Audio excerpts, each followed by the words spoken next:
evening. I'd like to call our regular business meeting to order and ask the treasurer to call the roll. Mrs. Aaron? Present. President Baker? Present. Mr. Brown? Here. Vice President Cole? Here. Ms. Gibbs? Here. Mr. Ragland? Present. Ms. Reyes? Here. You have a quorum, Mr. President. Thank you very much, Mr. Treasurer. And in honor of our last meeting, as a point of personal privilege, I would like to ask Ms. Gibbs to join me in leading the Pledge of Allegiance. And we do also have a special guest who I'll ask to stand and come to the podium and join us, and that is Mrs. Stanley Bahork is with us this evening. So I'd like to thank you for being here this evening.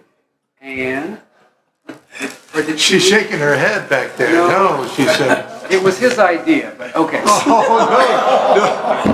Oh, Ms. Gibbs, would you please join? If everyone would be upstanding, we'll do the Pledge of Allegiance.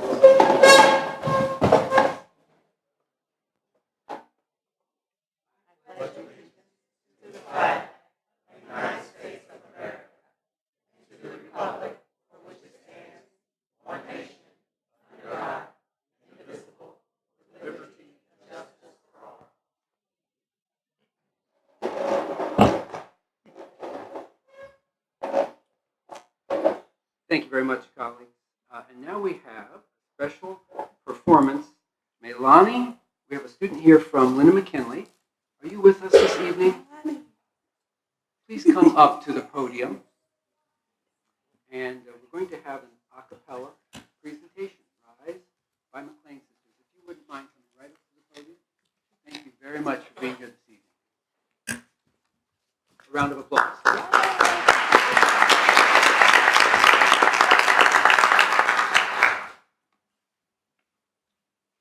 I used to be afraid of giving up. My road was just too tough.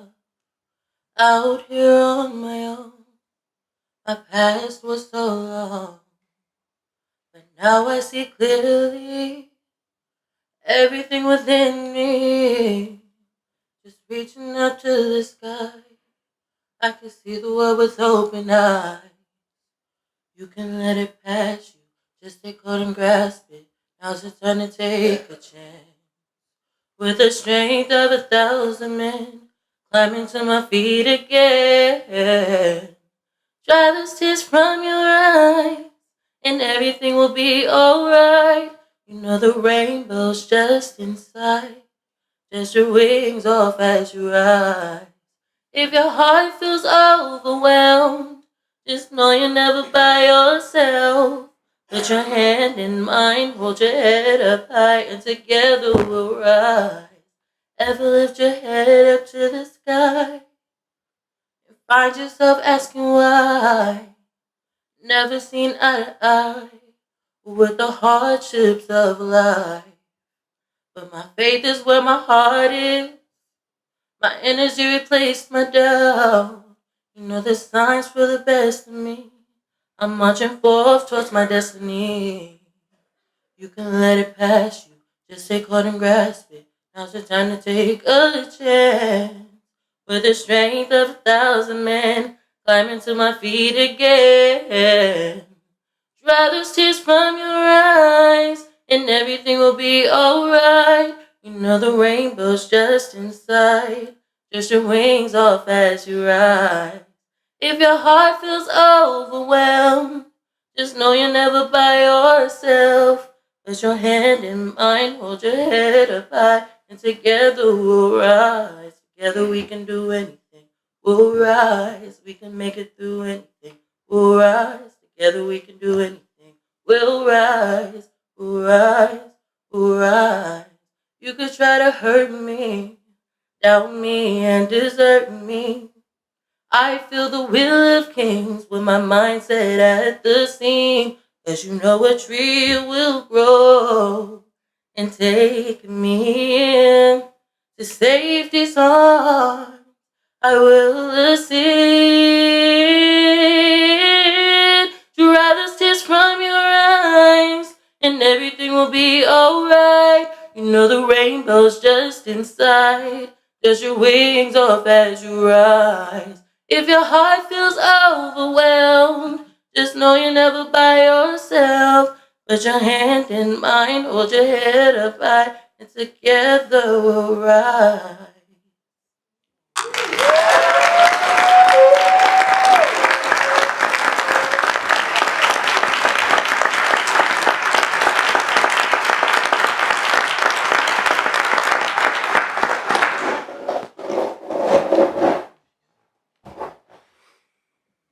Melanie, thank you very much. Thank you for that outstanding performance. I know it's not easy to sing a cappella in front of a room full of people, but you did a great job. Thank you for being here this evening. Colleagues, let's prepare to adopt the agenda. I'll read through briefly just so we know the work before us this evening. We do have one board recognition, after which we will hear from public comment. We do have a number of speakers signed up this evening. We will then hear executive reports, after which we will have one item of board legislation, then our consent agenda, after which we will hear announcements, and I'll make end-of-year remarks, and then we will have another special recognition led by the Vice President. No executive session tonight. Is there a motion that we adopt the agenda as presented? So moved. Moved and seconded. Cole and Gibbs. Mr. Treasurer? Ms. Adair? Yes. President Baker? Yes. Mr. Brown? Yes. Vice President Cole? Yes. Ms. Gibbs? Yes. Mr. Ragley? Yes. Ms. Reyes? Yes. Motion carried. Thank you very much, Mr. Treasurer. As we know, the Centennial Stars football team had an historic football season this year, and we are very proud, of course, of them and their coach, Dante Gooseby. Board Member Adair has a recognition resolution to offer in honor of Coach Gooseby and the entire Centennial Stars family, and I'll ask Coach and anyone else who is here from Centennial to come up to the podium at this time. And then I will call on Board Member Adair. Thank you, President Baker. It is my honor to recognize Dante Gooseby, who earned State Coach of the Year for Division III All-Ohio Football. And if my colleagues will allow me, I'm not going to read this resolution. I want to speak from my heart because I've known Dante Gooseby a very long time. We are proud alum of Centennial High School class of 1998 together, where I was his cheerleader when he was a football player. I made him locker signs and got him popcorn to cheer him on when, in fact, we never really won. And, in fact, if we did win, it was the highlight of the year to win just one game. But I think that says a lot for Dante and what he brings to this athletic program and what it means for him to be an alumni of this district. He is the spirit of success. He went through, he graduated, he came home, and he pours back into his students and his team all the lessons that he has learned.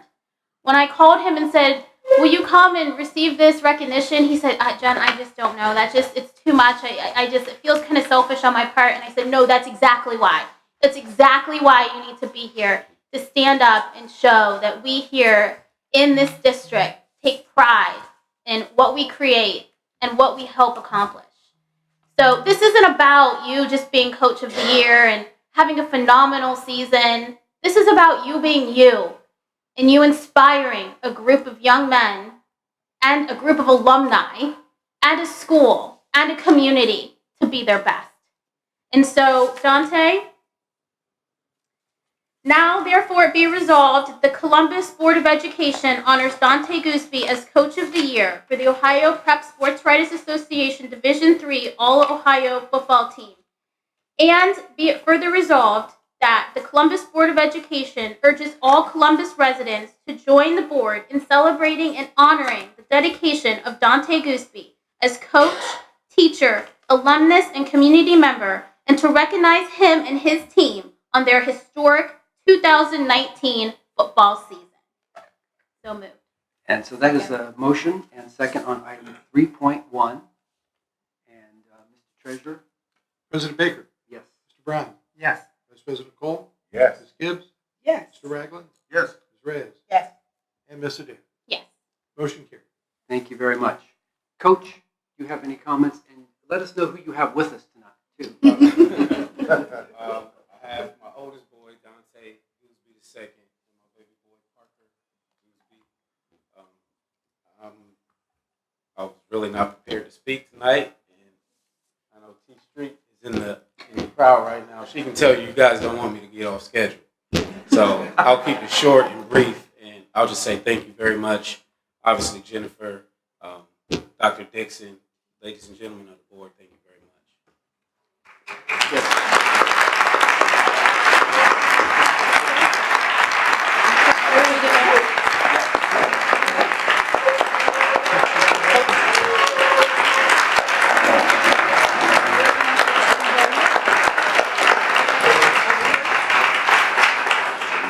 And who is taking the photo? I know we're going to take a photo. Oh, where do you want us to stand?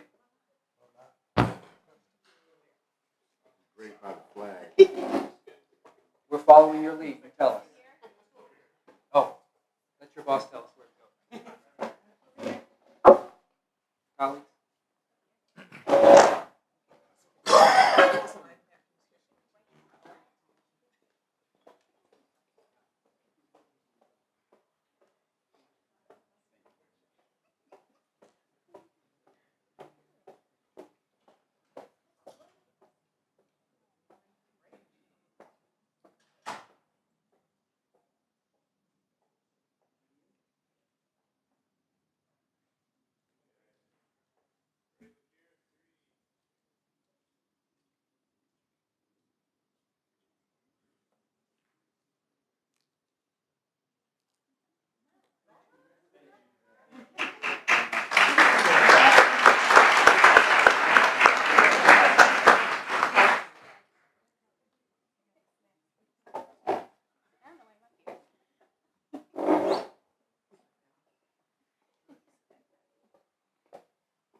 Thank you, Coach. Thanks for taking the time to be here. Thanks for a great year. And we'll look for a repeat next year. Can you repeat that? Yeah, I'm sure you can. Yeah, thank you. Speaking of board recognition, I just want to say quickly, Superintendent, Treasurer, Internal Auditor, each of you has a gigantic poinsettia that's sitting there in front of you or beside you. You also have end-of-year thank you cards from the board. So we express our gratitude in those flowers and in those cards. Thank you very much for a great year. Let's move on to public comment. And I'll call your name, and when I do, I'll ask you to approach the podium. You'll have 4 minutes to speak, and we will probably have a timer on the screen here, and we'll ask you to conclude within 4 minutes, if at all possible. Speaker number 1, Rhonda Doffman, I apologize. Topic, tax abatement in the 43205 zip code. Board action requested. Explain how the schools in the area will benefit from the tax abatement. Come right on up to the podium. Ms. Doffman, are you among us this evening? Okay, we'll move on. Speaker number 2 is Mr. Lawrence Alls. Topic, retiring members, thank you. Board action, I would just like to say thank you for your service. Mr. Alls, please approach the podium. Good evening, how are you? Nice to see you.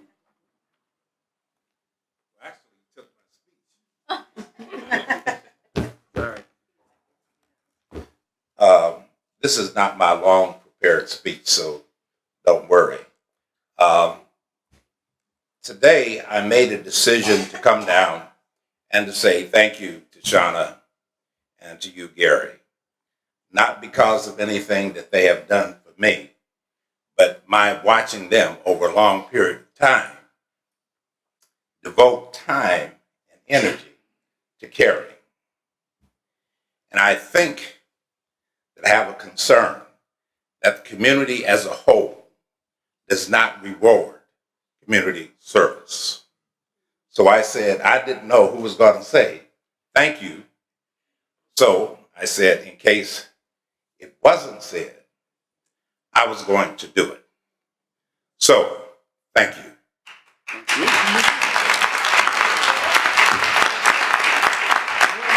The last comment is this. I've been known to be a fierce critic and supporter of this district, its levies, and I reserve that right to be both. But out of all of that, I do appreciate sincerity. And I think you two exemplify that. And again, thank you. Thank you.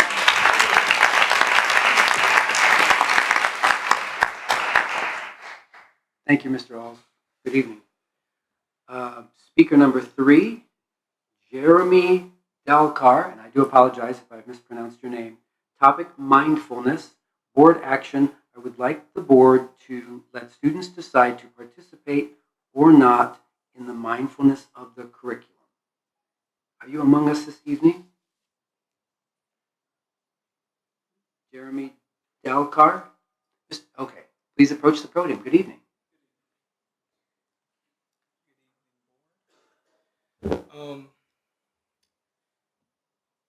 Basically, this is out of concern. I have a small child. She's in the first grade. And my main concern is just, for those who don't know what mindfulness is, it's basically described as some way to relieve stress. But my main concern is that the fact that it's a part of curriculum and therefore they're being graded, and for those who object to that particular form, I don't believe it's fair to hold the student accountable as far as grade wise. You know, if it's I feel like it should be something that should be optional. If they choose to partake in it or choose not to, I don't believe it should be presented to the whole class as a form of a part of the curriculum. My daughter's main concern was that she didn't want to get a bad grade, and that's basically what prompted me to come here today. I have instructed her not to participate. Mainly, I do have a spiritual issue, but my main issue is the fact that it's a graded thing. And I don't mind, I respect everyone's right to believe what they choose to believe, but I don't think it's fair for the student to be graded if they choose not to or choose to participate. That's really my only concern about it. My daughter loves school. She loves to participate in anything school related. So that's really what it boils down to. And I do believe, like if this was something that was either off campus or the students given a choice to, have someone to speak to about it, I wouldn't mind. But again, my main concern is that for someone who might disagree with that particular form, it's putting them in a spot. I don't want to tell my daughter to not honor her educational priorities, but at the same time, I do want to teach her to stand on her faith and stand for what she believes in. I don't want her to be penalized for it. So that's basically my issue or concern, and I would like it to be something that would be optional as opposed to being mandatory. Other than that, I'm fine with it. Everyone has the right to do, what they choose to do. But as far as the classroom, I do believe school should be for, reading, writing, spelling, math. Other things, like I said, if you want to have something or someone set aside that they can speak to, that would be fine with that too. As far as a means to, deal with any kind of stress or whatnot that might, come along. But that's just basically my issue. Thank you very much for sharing that. Have you spoken with someone in the administration at the building level about your concerns? I spoke to the principal. Okay. Is that conversation ongoing, or did you not receive what you expected? It actually took place last year. This year, it wasn't brought to my attention that it was actually a graded issue until this year. Last year, I believe it was something that they just kind of, did as a means to start a class or whatnot. But my daughter has explained to me that it's a part of something they do every day, and they are, required to do that, and that's my issue. Madam Superintendent, might I ask that you put him in touch with someone who he can speak with about his concerns? Okay. So if you'll wait around a little bit, someone will come over and speak to you about your concerns. Okay, thank you. Thank you very much. All right. Speaker number 4, Dr. Yolanda Stewart. Topic, HBCU homecoming announcement. Board action. I would like the Board of Education to attend the HBCU homecoming event. Good evening. Thank you. Good evening, President Baker, Vice President Cole, members of the Board of Education, Superintendent Dixon, and members of the Cabinet. I would like to present this statement on behalf of our president of the Twin Rivers, Ohio chapter of the Links Incorporated, President Linda Davis, and it reads, historically, Black colleges and universities, often referred to as HBCUs, started prior to the Civil War when opportunities and institutions for educating African Americans were nearly unheard of. Although they have declined in numbers over the years, their numbers are currently on the rise as HBCUs continue to be essential in instilling a feeling of pride and a knowledge of culture. In addition to the benefits they provide to their students, and more specifically to many of our students here in CCS, they are also providing our community with some of its most notable members. For example, Dr. Talicia Dixon, the superintendent of Columbus City Schools, is a graduate of Mississippi Valley State. Current statistics provided by the Thurgood Marshall College Fund show that among African Americans, HBCU graduates comprise 40% of the members of Congress, 50% of lawyers, and 80% of judges. One such individual who we are excited and honored to be celebrating with this year is Congresswoman Joyce Beatty, a graduate of Central State University. Another university contributing to these numbers is Clark Atlanta University. Clark Atlanta University was officially established in 1988 when Clark College and Atlanta University consolidated. The mottos of these individual schools are, I'll find a way or make one, Atlanta University, and the culture of service was Clark College's. We are incredibly fortunate to have a Clark Atlanta graduate among our community members who have lived out these statements by using her position to contribute to future generations through dedicated service to our students and staff members, not only in Columbus City Schools, but throughout Central Ohio and beyond. It will be our distinct honor to recognize Board Member W. Shauna Gibbs as the inaugural recipient of the 2019 Central Ohio HBCU Alumna of Distinction for her significant contributions to the community and for her unwavering support of HBCUs.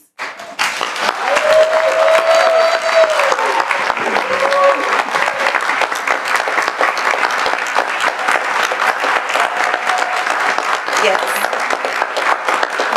We invite you to join us on December 28th from 2 to 6 p.m. for the second annual HBCU Homecoming event to celebrate and educate about the past, present, and future of HBCUs, their impact on Columbus City Schools, and the special award presented by Congresswoman Beatty for Ms. Gibbs at 4:00 p.m. right here in this auditorium. Columbus City Schools family and community members are all invited to register today on Eventbrite. Seating is very limited, so please make sure you register today because we don't want anyone to miss out on this historic moment. Thank you. Thank you, Dr. Stewart. Any clarifying questions? You're in trouble. Thank you very much for being here this evening. We appreciate it. We'll see you then. Thank you. Thank you. All right. Our next speaker is Charity Martin King. Topic, recognition of W. Shauna Gibbs. Board action, recognition of board member W. Shauna Gibbs. Good evening. Charity Martin King, are you among us? There you are. Charity Martin Vi, as I call you. I know. Upgraded. I know. Good evening. Thank you, Board Member Baker, members of the board, Dr. Talicia Dixon, Ms. Gillison, Chief Engagement Officer. It's just an honor and a privilege to be here. I stand here as president of Zeta Phi Beta Sorority Incorporated, Gamma Zeta Zeta chapter in Columbus, Ohio. Standing with me are one of our life members, our scholarship chair, members of our executive team, and our leadership. I stand here also as, they tease me because I'm wearing a lot of pins. I have on my sorority pin tonight to thank you for being there for us for our Adopt a School initiative, for being on call at Broadly, for helping us when we donated to families and you came and read with us with the children. I've never had to email you. I could always make a call. And I'm humble for that. I'm also wearing tonight my Columbus City Schools pin. I'm a proud Columbus City School graduate from Eastmore High School. And I thank you for your work for this district. And my son is also a Columbus City School graduate from Eastmore Academy. Tonight I also wear my Columbus City League pin. As a retired 20-year basketball coach in this district, I thank you and this board for the support that you gave to us as coaches when we challenged the Ohio High School Athletic Association. I will never forget that. I also wear tonight my Ohio State pin.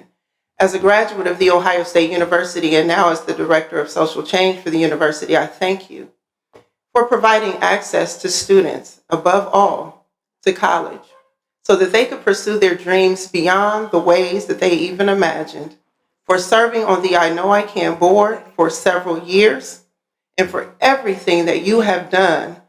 There were times where I would visit schools and I ran into you. You didn't do it for the cameras, but you've always done it for the kids.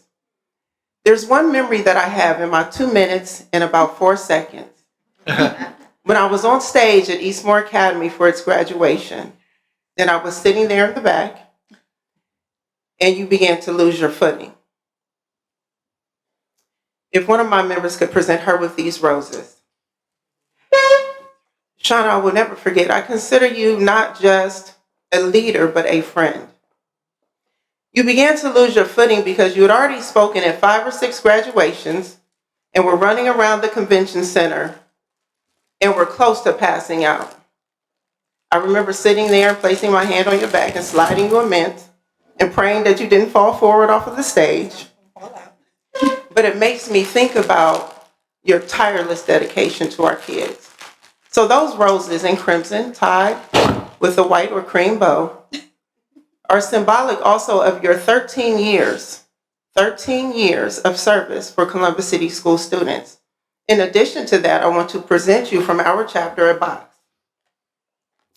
In this box are pearl earrings. You are also an agitator. Pearls are created by agitation, because if that piece of sand that is agitated is not enclosed in that pearl, you will never be there. The last thing I want to give you for the 13 years, those pearls are not just symbolic of your years, but also the year that your beloved organization was founded. The number 13 is symbolic biblically also because it is considered the day of suffering of Christ. If you could raise your box of pearls, may that red ribbon remind you, tied in that red bow, of the love and the transgressions when Christ was wounded for ours and bruised for our iniquities. Thank you for the wounds and the bruises that you have endured for this district. I will never forget it. And the women of Zeta Phi Beta Sorority Incorporated, Gamma Zeta Zeta chapter, thank you as well. And that is my time.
Thank you very much, Speaker. And let's move on to our next speaker, B.J. Simmons Talley. Topic, transparency of communications. Board action requested, like the board to be transparent regarding transportation. B.J. Simmons Talley, good evening. Good evening. Welcome back. Oh, thank you Yes, ma'am. to President Baker, Vice President Cole, all the special board members, and to Dr. Dixon. I'm glad to be here. I'm glad to stand on behalf of the NAACP. Reason for my standing is that we be transparent, especially with transportation. Many of our customers really do not know the procedure and what transportation does. They know that we bus kids, they know that we look out for them, but they do not know the nuts and the bolts of transportation. So the communication that they are receiving right now is not very good. I know we have an answering machine. Nobody want to hear an answering machine when you're upset and you want to know where your child is. So they want to listen, they want to talk to a person, a live person. So when we call and when the members and your customers are calling you, they don't want that machine. They want you to tell them, although we have a call center at transportation, I don't know whether they know how to get that call center or the procedure of going to the call center. But I want you to understand that although we do just bus Columbus City School, but we do have the charter school also. And all those schools are on different bell time.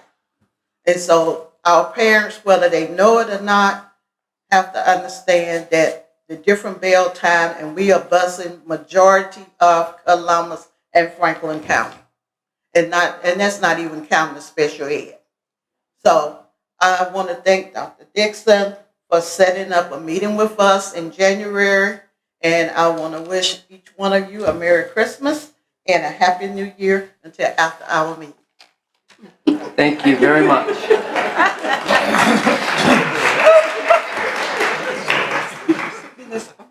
And since you're here, Ms. Simmons Talley, let me thank you on behalf of the board for your years of service to the district. Thank you very much for your service.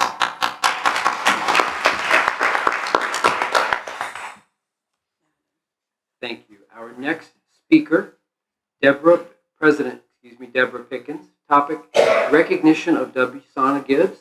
Board action requested recognition of W. Shauna Gibbs. President Pickens, are you among us this evening? Please approach the podium and welcome back.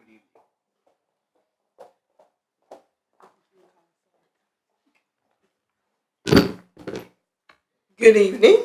Good evening. To President Baker, Vice President Cole, Treasurer Bahoric, Internal Auditor Smith, members of the board, especially my nephew, James Ragland, and Superintendent Dixon.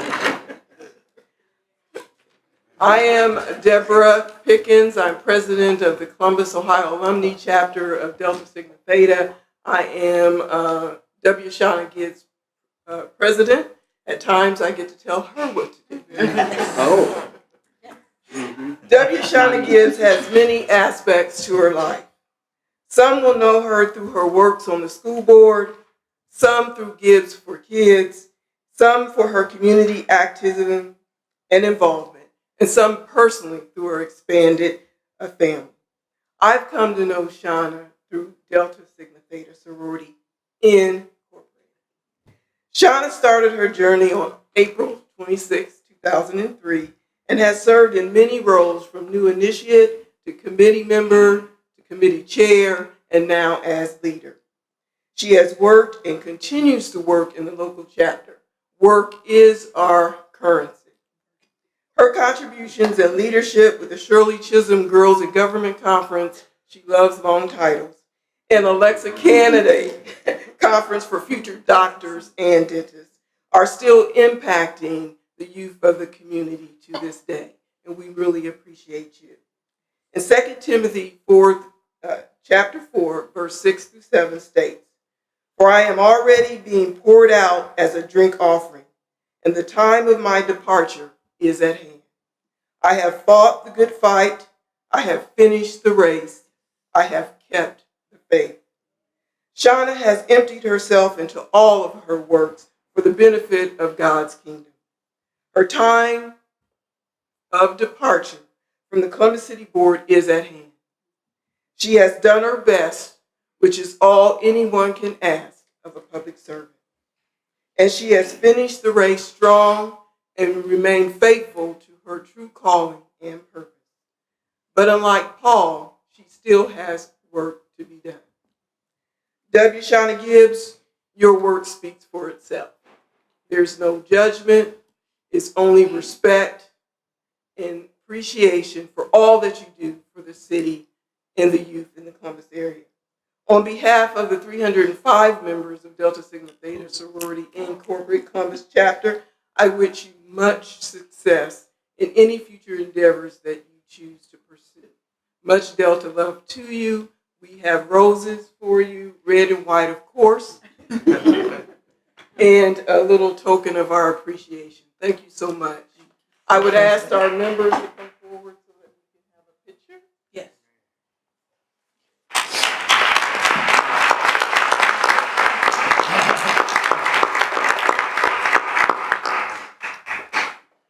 If all the Deltas would come forward, please.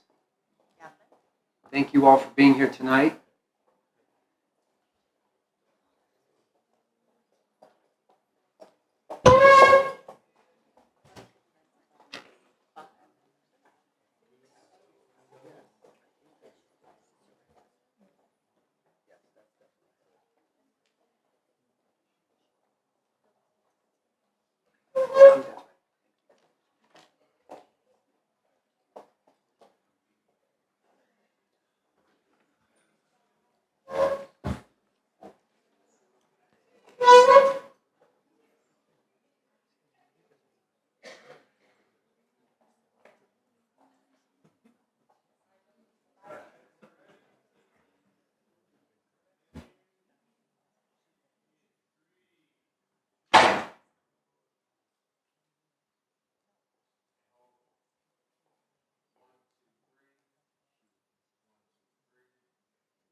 Thank you, President Pickens, and thanks to all the members of Delta for being here this evening, and not just for being here. And this goes for all the sororities who are with us this evening. Thank you for your ongoing service to the district and specifically to the students of our district. It's greatly appreciated. Our next speaker is Mr. Sam Gresham. And Mr. Gresham, would you come to the podium, please? Good evening. Thank you for being here. Nice to see you.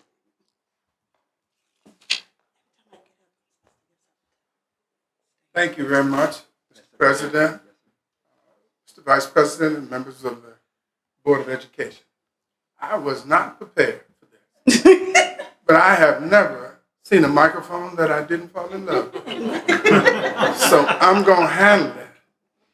I'll start with the proposition that I met Shauna Gibbs when she was 16 years old. And she had some ideas. She was in our program, Operation Brightside Team, and they were going out cutting grass for seniors.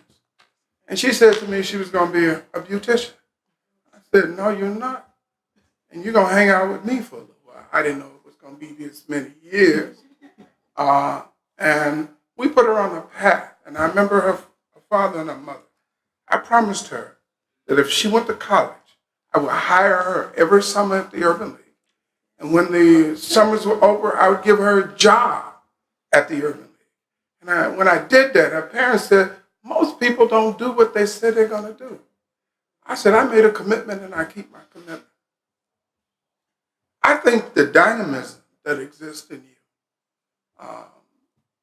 is unbelievable. All these years and all these things. All you've done is gotten better. You're one of the best people on the stump I've ever seen in my life. You can put a piece together and knock people over without much thought. And you have a rhythm and a projection when you produce it. Something we worked on a long time ago. I don't know if people in the audience know the relationship that me and this young lady had. We struggled together. We cried together. We joyed together. She is a member of my family. She is in our family portrait, and she comes to every month. We have a dinner, and everybody, all my children come in the house. We sit down and argue and watch their growth. The fabulous thing from that is I know all my grandchildren's names, and I have 13 of them, so I know all their names. And for a lot of grandparents, that's a difficult thing. What you're doing now is a transition. It's not an end. And I want you to understand that because I'm not going to let that happen. You have too many gifts to give to this community in one form or another. And you're going to give those gifts. And I spent a lot of time developing them, so I don't want them to go to waste. You are truly one of my daughters.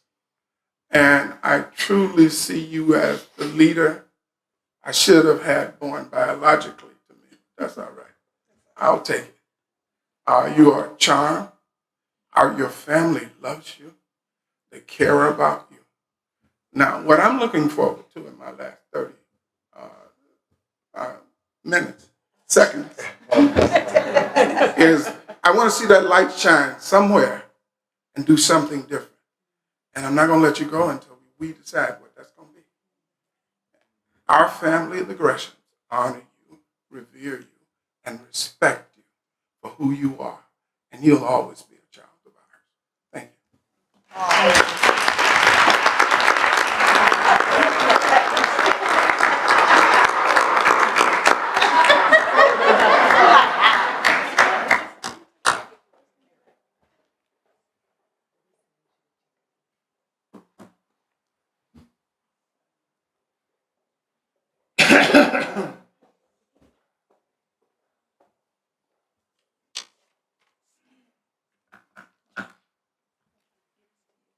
Thank you very much. Thank you, Mr. Gresham. Always a pleasure to see you.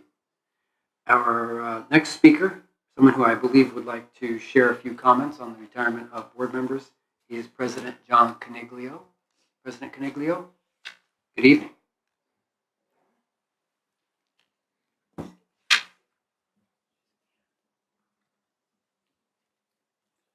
President Baker, Vice President Cole, honorable board members.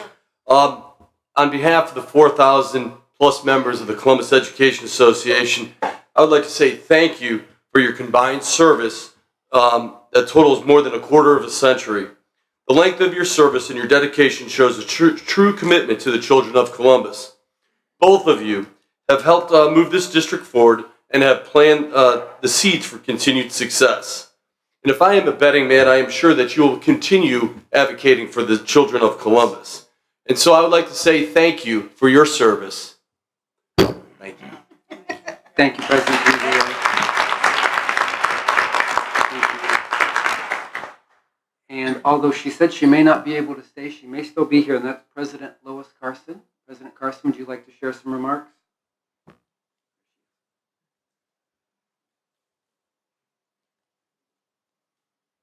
Good evening.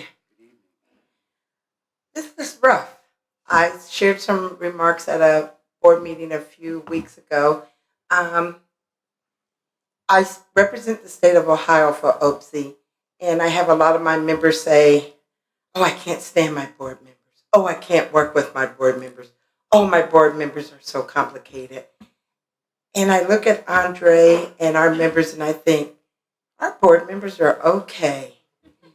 They're okay. We fight, we scream, we argue, but at the end of the day, we have a working relationship.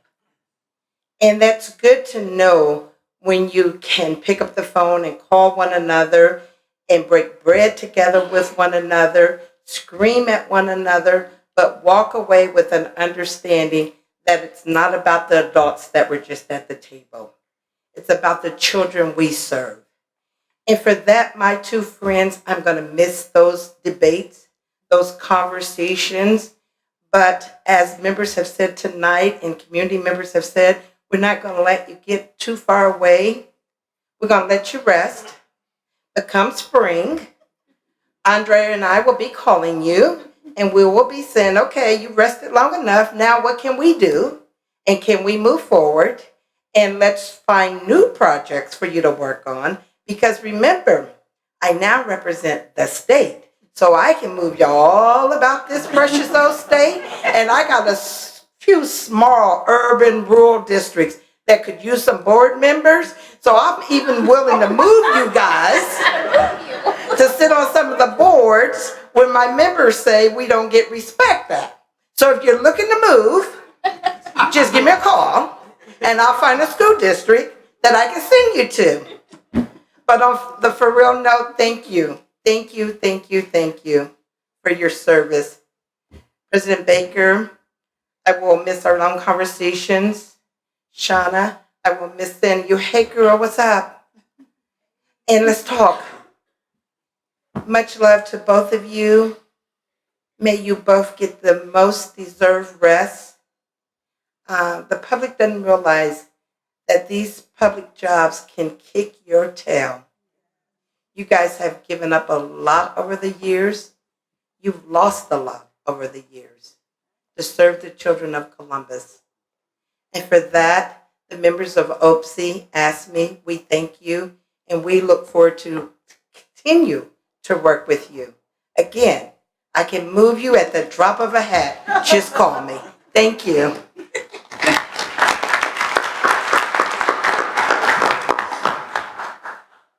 Thank you, President Carson.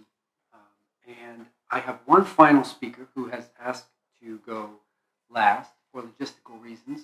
Is there anyone else who signed up to speak this evening to the board who may not be on this list? All right. So our last speaker is the amazing T Street, and I will ask that Ms. Street approach the podium and bring anyone she would like to with her. Good evening. Good evening. I believe that Coach King is going to get my special guest who asked to come and join me for this presentation this evening. Good evening, President Baker, Vice President Cole, Treasurer Berhoric, Internal Auditor Smith, members of the board, and Superintendent Dr. Talisa Dixon. These are my special guests who wanted to join me this evening for this presentation. Come stand right here, guys. Gotta walk faster because you're on my time.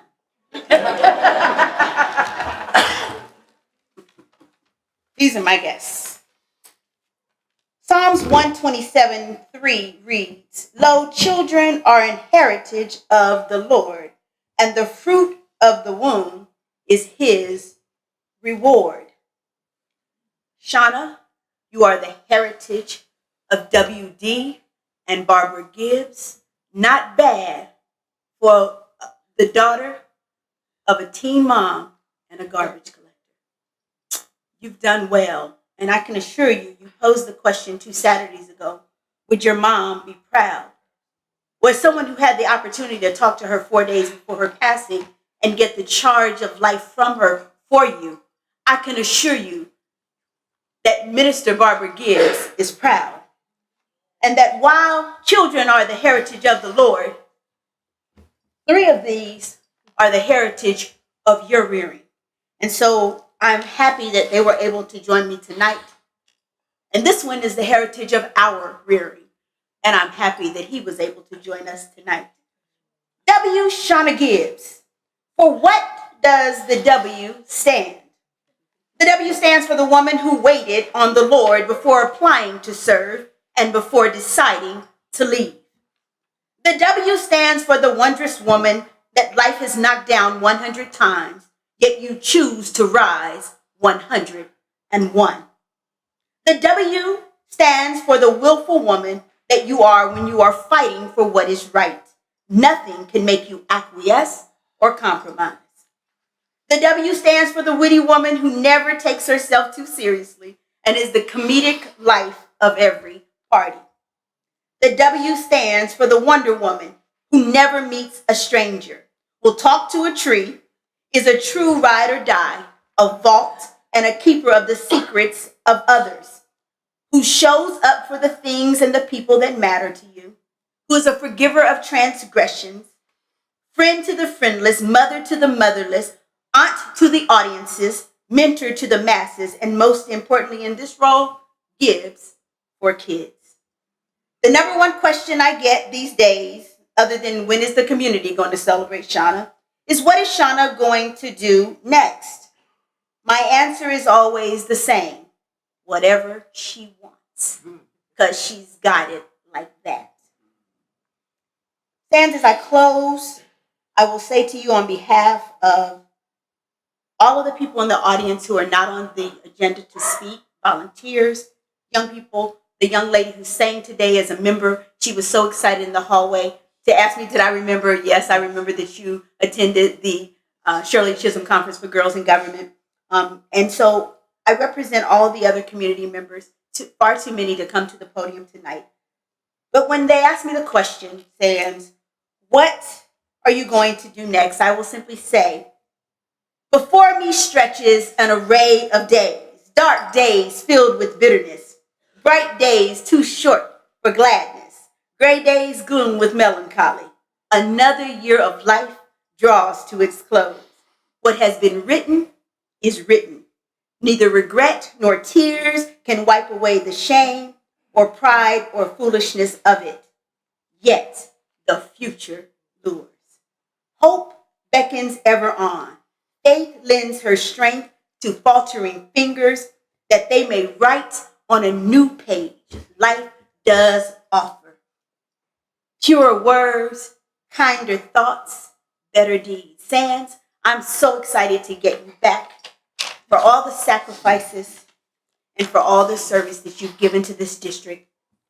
Well beyond 13 years, but for the 13 years that you served on this board on behalf of a grateful community and on behalf of the 51,000 children, all Columbus City Schools alumni, including the speaker, we thank you for your 13 years of sacrifice. President Baker, I love you and I'm going to take you out to eat. And I know you think you're an honorary Delta, but yours has to be separate. Yours has to be separate. But tonight, says we just wanted to come and I wanted to bring you the greatest surprise of them all. And so your babies have something they'd like to present to you.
amazing T Street and those special guests.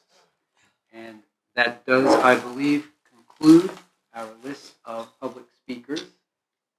Unless we have omitted anyone, I believe that does conclude the list. Thank you. Did I miss somebody?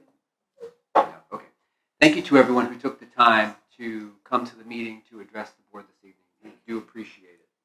Let's move on then to executive reports. Madam Superintendent, have you a report for the board this evening? No, I don't have an official report, but I would like to take this time out to say thank you to you and Shauna Gibbs. I remember meeting you both when I was a principal. Gary was quite a shy man. He didn't really say much. He kind of just stood and smiled. However, Shauna was always a strong spirit. And I recall her saying to me when I was moved to Columbus Alternative High School, she said, "You better do well." And she meant it because she was always visiting to make sure that, she always inspected what she expected. So as we fast forward and look at the leadership that you still have both provided, you never take that for granted. As someone stated earlier, that public service has its ups and its downs, but people have to realize that you dedicate your lives to this work and that there are many sacrifices that come with it. So I don't take lightly that I am in this position because of you and the other board members who said and believed in my leadership, in the team that I've comprised together, because what was important to you and the other board members at that time was that you wanted someone who could do the best for all the kids that we serve. So I appreciate your support. Then I appreciate that Gary is no longer that shy person that I met years ago, and that you both have pushed me and my team to make sure that we give our best to our students. So thank you for that commitment. Thank you for that support in us. And we know that you will not be forgotten. And the work that you have done and demonstrated today and in the past will stay with me for years to come. So thank you. Thank you, Madam Superintendent. Thank you, I appreciate that. And I will say, during your years at CAUSE, that was my first and second year on the board, and my grandmother taught me to first seek to understand and then to be understood. So I was learning a lot those first few years. Yes. Thank you very much for what I learned from you. All right, and does that conclude your report, Madam Superintendent? Yes, I conclude because I know my colleagues have something to say and I didn't want to take up too much time. Thank you. Madam Internal Auditor, have you a report for the board this evening? Thank you, President Baker. I do not have an official report, but a lot of what I could say has already been said by so many tonight. But I'm going to certainly miss working with you and Shauna and the support that you have given to the Office of Internal Audit and to me, which really demonstrate your commitment to accountability and to transparency. So as you will hear Mr. Cole say in our report, we do have an opening for a community member on audit and accountability. I will let you get rested up like everyone else, and then I might come knocking. Thank you. Thank you, Madam Internal Auditor. I do believe that Ms. Gibbs would be an excellent addition to the committee. Mr. Cole. Mr. Treasurer. Good evening. Good evening. How are you? I am well. Would you like to introduce your guest? You did earlier. Did I do that? Because we've had such a special relationship these 5 years when you tended to let board meetings run fairly lengthy, and I've had to text and report back that perhaps I might not be home when we had intended. I thought it would be appropriate to have my wife here this evening to witness your last board meeting. So she's sitting in the back. Her name's Jan, and we were both graduates of Whetstone High School in the same class, some almost 50 years ago, believe it or not. But we've not been married that long. But anyway, she's here in the back. There she is. Hi, Jan. So thanks for that opportunity. Absolutely. And as Carolyn said, I'd echo a lot of the comments, but that others have made. But it's as a direct report, it's been a very interesting relationship over the time. It's one that not everybody gets to see directly, and one that not everyone truly understands. I will say that I have certainly enjoyed this time together, and like others, I highly suspect that this is not the last time that I or any of us will hear from you. So, and unfortunately tonight, maybe unfortunately, but I like the record also to show that I requested not to do my financial report at this meeting because it's a little odd at this point in time given the tone of this meeting, but I'll go ahead and do it anyway, if that's okay. Yes, sir. This would be the had some, got some report. So anyway, this evening, as my official executive report, is the financial report for the month ending November 2019. And as has been the case in many of the previous months, year-to-date revenues are above plan and expenditures are running under plan. The total revenues this month came in just slightly under plan, but are still above for the year. Just about $7 million over plan, or about 2% variance on $425 million that was estimated so far. On the expenditure side, we were under plan this month, just under $1 million, and again, $93.2 million was planned for the month. We're $17 million under plan for the year on $384 million in expenditures. And as a result of those two variances, cash balance is up about $23 million over plan. The November highlights in revenue, state aid was under plan this month by about $900,000, and year to date it's running $4.4 million under plan. And as you well know, our plan included an increase in state revenue, but that increase that we received is being reported in a separate fund for the Student Wellness and Success Funds. The other revenue line has been typical, is still running above plan, about $600,000 this month, $3.4 million above plan year to date. This is just a graphic representation of that. I explained to Finance Committee last Wednesday that of the two largest categories, the property taxes and state aid that represent 90% of our year-to-date revenue, we have a variance year-to-date of 0.14%. So we're very much on target on 90% of our revenues.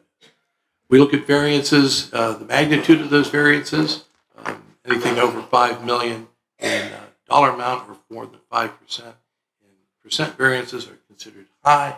As you can see here, none of the variances in revenue are large by a dollar amount, and the ones that are high by percentage represent about 7% of our total revenue. So on the revenue side, we're very much on target. Expenditures, personnel ran $3.7 million over for the month, and we're now just $6.8 million under for the year. So that means we were about $10.5 million under last month. I explained to the committee that we're seeing that gap narrow as actuals creep closer and closer to plan, and as various items have been added into personnel, the results of collective bargaining and some additional staff, we may see that variance narrow a little bit more. Purchase services has been the perennial leader in terms of being under plan. In the non-personnel area, about $1.1 million for the month and $6 million year to date. Community schools, probably the second largest category of expenditures, not much change from last month, and they were running $1.2 million under plan. We did discuss an accounting entry for the county auditor's refund. As you may have read in the paper, the county auditor chose this year to issue us a refund out of the real estate assessment fund. Typically, those had been done every 4 years, coincidentally. But this particular new county auditor has decided to try and do those refunds on an annual basis. And we talked about an accounting treatment of that, and I'm soliciting some other opinions as to how that should be recorded. Currently, we recorded it as a negative expenditure rather than a revenue item since it was more current, but I'm checking with my colleagues as well as the auditors to state to see if there's a better rationale or more consistent way. So we'll get back to that. I will report out to the Finance Committee next month. Again, here's a graphic representation, and again, I take the two largest categories, personnel and charter, representing 90% of our year-to-date expenditures, and they're running at about a 2.3% variance under plan, about $8 million. The variance, look here, you can see the personnel is high in dollar amount but low in percentage, and it dropped because of that narrowing of the variance. It now dropped below 5%, so we're getting much closer there. Purchase services, as I said, will run high in both categories. Everything else is pretty small variances, even though they might be high in percent variances. Other than that, revenue's up, expenditures are down, and we're pretty much on target. And that concludes my report to the board and to the two of you for the last time. Thank you. Thank you, Mr. Treasurer. Any questions, colleagues, comments for the Treasurer on his report? Mr. Treasurer, thank you for your service. More than welcome. And let's move on then to item 8.1, approval to attend a professional development conference. And so, is there a motion to adopt this? And then we'll hear any discussion there might be. Is there a motion for 8.1? Moved and seconded. Board Member Reyes. Discussion on item 8.1. Anyone? Board Member Ragland? Yes, sir. So, I'd like to know if we have other members of the administration that will be attending this conference. Superintendent or internal auditor or treasurer, do you have any team members who are attending the Advocacy Institute or the Equity Symposium the first week of February? No. I do not. This event is typically one that is For board members. Mm-hmm. And what is the purpose of the event itself, the conference? Excuse me. So It's structured so that it's 3 days. The one day, Saturday, is usually for board members, and they're discussing issues around equity from other school districts. And then the next 2 days is the advocacy piece where you're meeting with other board members and you're talking to your legislatures, and you're also going to the Hill. So it is for board members' engagement around those topics. I joined in the former district, my team before on this conference, and it's a very good conference, but it wasn't for superintendents. But I just went just to go for the first time with my board. But I think it really gives a local and a statewide context to those subjects. And it really gets you in the room with other people who have equity and advocacy as agendas as well. So I think it would be a conference worth going to. I know we are part of Council of Great City Schools, so there's something that's similar that Council of Great City Schools does as well in DC. This one gives you really local context with people in the state. And that was the reason why I suggested I thought that would be good for the board members to see who else is working in Ohio on these two topics. Certainly. And for the public, what is the total cost of the professional development opportunity? I believe the approximate expenditure is $3,200. That's a not to exceed number. Typically, it won't reach that amount, but just in case. Certainly. And then the conference itself is around equity. Can I have a summarized explanation of why this district does not have a current equity policy in our policy manual? Mr. Ragland, I could refer you to the chair of the Policy Review Committee. I know that they are taking up an policy, and we'll be contemplating it at the PRC. I believe the chairman intends to do that in very short order. I'm asking about the policy that was allowed to lapse in 2016, specifically. And is your question germane to this piece of legislation? Yes, the trip itself concerns equity. We have a policy that we have had in place for this district for years that was allowed to lapse in 2016. We're now asking the public to send a board member to an equity conference on the public's dime. I'd like to know what happened to the equity policy that was on place on our books here in the district and fell off in 2016 before we asked the public to spend their resources to send a board member to the conference. We, as you know, we undertook. I'm sorry, I can't hear you, President Baker. Do you have a comment? Oh, sure, yeah. Ms. Gibbs? I just want to ask a point of clarification because in 2016, the equity policy, when we revamped policy governance, we sunsetted all of our policies and under the auspices of creating the policy review committee, we were going to bring back all of the policies after they were reviewed. We've asked policy review to look at equity policy since we came back from CUBE, and I think that was about 2015. So we've offered to the policy review committee to bring us back. And if I'm correct, maybe a meeting or two ago, we had the policy and it was tabled. I'm not sure why it was tabled, but we were about to vote to reinstate the equity policy. And I wasn't at that meeting. I was supporting my nephew, Elijah Barber. But from what I understand, y'all tabled it and that it didn't move forward. So if there is an equity policy right now in draft form that if you want to put on the table to pass, we could get that done today. But that's my understanding. But let me speak to how great that the symposium is. The Equity Symposium is a part of the National School Board Association, and it is a part of, it's the precursor to the Federal Relations Network Advocacy Institute.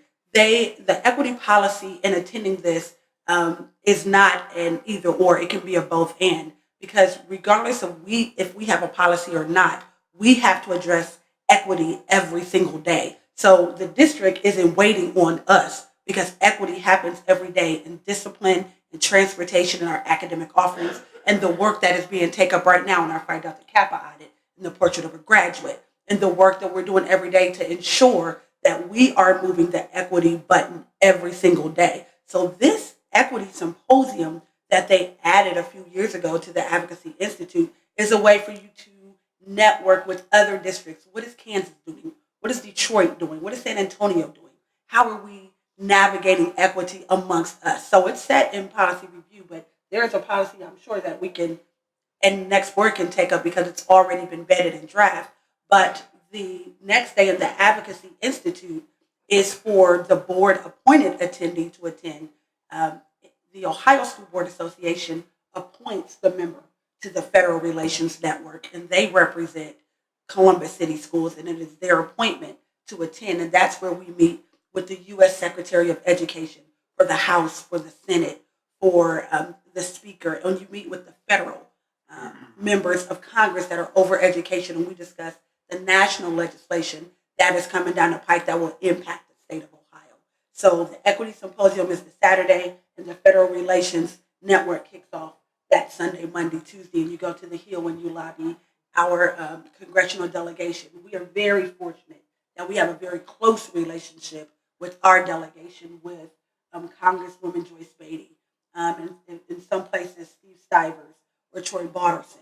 And then we have a congressional breakfast with both Rob Portman and Senator Sherrod Brown.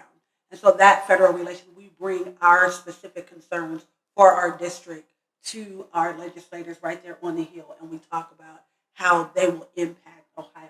Our staff, our legislative team under Dr. John Stanford and Eric Roush prepares briefings for us to make sure we are advocating for those specific legislative items that impact Columbus City, whether it's funding, IDEA, the Perkins. We passed ESSA. We were very glad to get that done federally, but there's still so much work.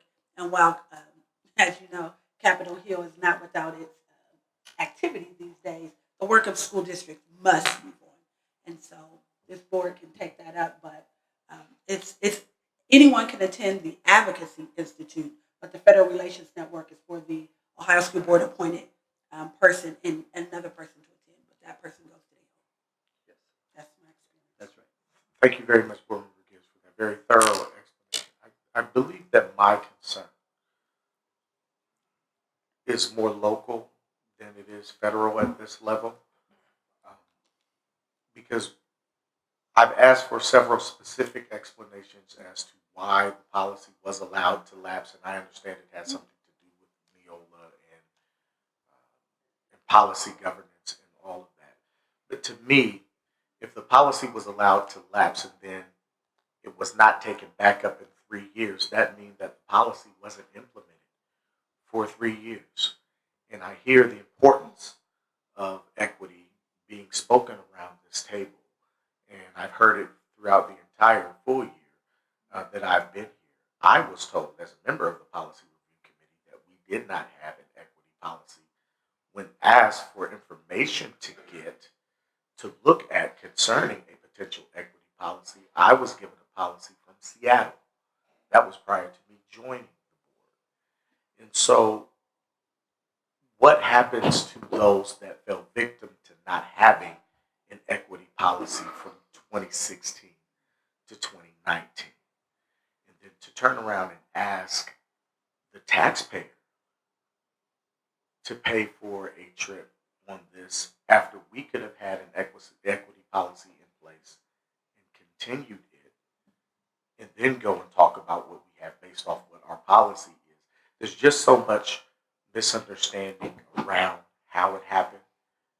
There was some deliberate misinformation being given around how it happened. And for me, this is all wrapped up into an equity discussion because of the specificity of this trip, because the destination is such where we're going to be talking about equity specifically.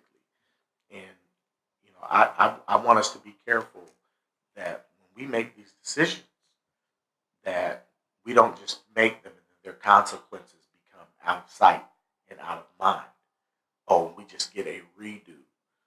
No, children were negatively impacted by the fact that we let an equity policy lapse and did not bring it back up for 3 years. So why didn't policy review bring it to us in 3 years? Policy review did bring it on the board up. Ms. Gibbs, Vice Policy President. review I'm did bring sorry. it. Vice President Cole was next. Thank you so much. I appreciate this conversation. I appreciate the fact that equity has been something that we have not just talked about. It has not been a hyperbolic exercise in academia for this board or for our organization entirely. What I will say is this, is where there was that loss on the part of Neola and this re-engagement of a policy discussion on the committee that you are a part of, what we're doing and what we have been doing is behaving equity in this district. And one succinct example I can certainly give on behalf of our district and our administration is the work that we've done with behavior in this district, with restorative practices. This is a district with a board that saw opportunity to create greater wealth of presence to make sure that students were in class, that students are staying in school buildings, that we're not making the first effort to expel or suspend a student, that we're taking aggressive and assertive steps towards ensuring that there are people on hand to provide social emotional supports for youngsters. We made a commitment to that effort that we went to the community and asked them to fund. And we've been in fidelity with that activity. With that in mind, again, I respectfully understand your concern. I respectfully accept this conversation. But given the business that we have to convene, and I think that Board Member Adair has some additional comment, but I'd like to call for the question, Mr. President. Oh, okay. The question has been called. Is there a second? Second. Moved and seconded. Some comments to make. Well, I had earlier indicated my interest. I beg your pardon, but the question has been called. It's been seconded, and as you know, that's not debatable. Mr. Treasurer? I had questions. Mr. Brown, I had comments to make prior. Mr. Brown, I had apologize. indicated that. I apologize. I didn't see you. You're out of order at this point. Mr. Treasurer, would you call the roll? We've called the question. Mr. Brown? No. Vice I've got President- some things to say. Vice President Cole? Yes. Ms. Gibbs? Yes. Mr. Ragland? No. Ms. Reyes? Yes. Ms. Adair? President Baker? Yes. I've still got some things to say, and I'd like to be recognized as I should have been earlier. Mr. Brown, you're out of order. You can recognize me now. Mr. Brown, I choose not to. You will have an opportunity to speak during PRC and at subsequent board meetings, and I know you will. Thank you very much. Let's move on to our consent. That's agenda. disrespectful. Mr. And if Brown, that's how you want to end your board service, Mr. Brown, with all due respect, you are out of order, sir. well, you're not respectful. Mr. Brown, that concludes your remarks. No, it doesn't. Actually, it does. Thank you. We are moving on now President to our... Baker? Pardon me. First of all, that motion carried. Thank Required you, sir. two-thirds vote. That motion carried. Secondly, the call of the question means we have to immediately move to a roll call on item 8.1, the board legislation to attend a conference. Yes. I thought you were moving on to the consent No, agenda. no. You're not done yet. No, I just want you to call the roll on 8.1. I will do that. Thank you. Okay. Vice President Cole. Yes. Ms. Gibbs. Yes. Mr. Ragland. No. Ms. Reyes. Yes. Ms. Adair. Yes. President Baker. Yes. Mr. Brown. No. The motion carried. Thank you, colleagues. Let's move on to our consent agenda, item 9. Any questions or comments on any piece of legislation contained within the consent agenda this evening? I do know that Mr. Ragland has an abstention that he mentioned to me earlier. Thank you very much. Any other comments, questions? Also, I have an abstention from Ms. Gibbs on item 12.3. And if there's nothing else, I'll ask for a motion that we adopt the consent agenda. So moved. All right. Mr. Treasurer? Okay. Ms. Gibbs. Yes. Except 12.3. 12.3, you I abstain. abstain. Mr. Ragland. Yes, with the exception of 18.1, from which I abstain. Ms. Reyes. Yes. Ms. Adair. Yes. President Baker. Yes. Mr. Brown. Yes. Vice President Cole. Yes. Motion carried. Thank you very much. Colleagues, one of the things that you just approved was board committee reports. And one of you, a committee chair, did indicate that you'd like to present a PowerPoint presentation related to your committee report. And I only heard from one of you. And we only have one PowerPoint presentation. Unless any of the rest of you would like to present. Board Member Gibbs, Innovation and Reform. You have it? She has a quick recording. Thank you.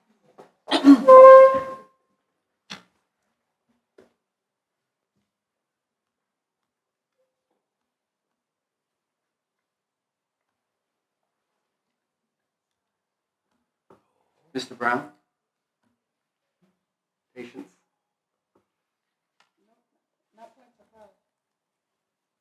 Not that No one. surprise. Innovation and reform.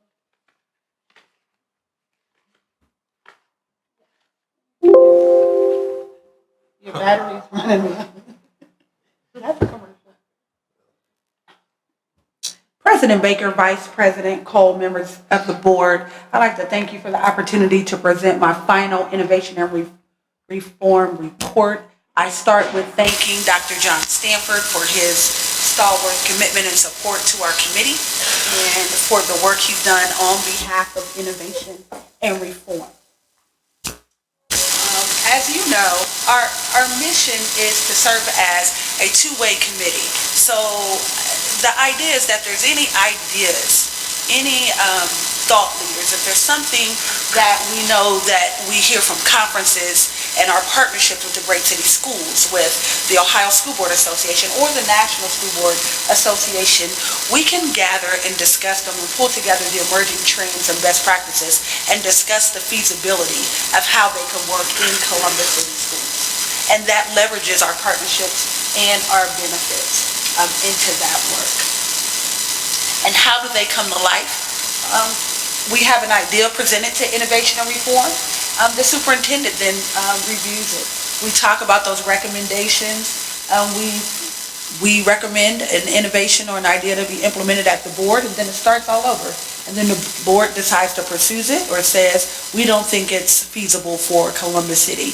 Those ideas include, we've talked about drug testing student athletes. We've talked about different bail times. We've talked about different restorative practices. Some of those ideas have moved forward in Columbus City Schools, and some of them we thought we were already operating in the best practice. So our goal again is to establish an ongoing system to receive, review, and recommend new plans of actions that helps our students succeed. Our 2019 progress, and you saw him earlier, he just came in. In 2019, we took up a school redesign and a feasibility study from our Nashville site visit. We talked about our academic surge, which was very successful. And help move our students in our district up a level from our state standing. We explored our discipline and suspension and expulsion data in light of the new state law that prohibits you from suspending kids in pre-K 3. We talked about what happens in grade 4, 5, and 6. If we stop suspending kids, what is the impact on those other grades? And we had an ideal carousel presented by Mr. Jeff Stewart, who is an alum and a parent in this district, who talked about the Columbus City School Hall of Fame, academic and advanced college pathways by Ms. Alicia Gillison, and middle school reform initiatives by Ms. Diane Agnes. We talked about those ideas and how they would impact Columbus City Schools. Dr. Dixon gave us her 100-day report and spent that with our committee. And we talked about onboarding the portrait of a graduate with Battelle for Kids. So both board member Jennifer Adair and board members James Ragland are a part of the committee and have been a part of our meetings. And as I-Sun said, they will take over the committee and explore the ideas and how these ideas can come to life in Columbus City. So my closing thoughts are this. Here are some hot ideas that are still on the hopper, right? Free cap and gown for all high school students. We have districts that pay that cost. We don't know if we can do it here in Columbus, but what happens if we pay, if that's our highest idea, if that's what we want them to do, removing the financial barrier, and they just pay the rest of their senior costs.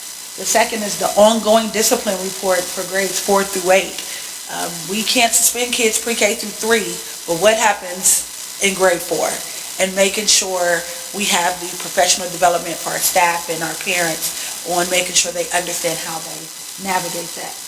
We talked about an academic curriculum audit, and Dr. Dixon has already gotten that underway with Phi Delta Kappa. We talked about the school lottery and the fidelity of our programs. We talked about special education and are we preparing our students for life skills? Will they be prepared as we're preparing students to go to college or go to work? How will our special ed students navigate that process of post-high school life? We talked about a citywide attendance campaign that came from one of our conferences, and Dr. Dixon shaking her head because that's something we are going to look at in the future. And finally, high school redesign. How do we get more theme-based options for our school? And so we are very excited about that work, and we thank everybody and all of the hundreds of community members that are a part of it. If there's anyone here, past or present, on Innovation and Reform, would you please stand? Would you all please stand? Thank you so much for your service. We appreciate your work and all that you do. And that's Innovation and Reform. And finally, Board External Monitoring Committee. The Board External Monitoring Committee was formed as an advisory council to help us efficiently and effectively govern the district. They monitor us. There are reports about our governance, our conduct, our timeliness, the way we navigate our agenda, and I will be happy to give that to you, Vice President Cole, to facilitate as the next team comes on. We'll give you those reports, and you'll be able to navigate that. I am extremely grateful to Mr. Ari Toles. Ari, please stand up. He attends every single school board meeting.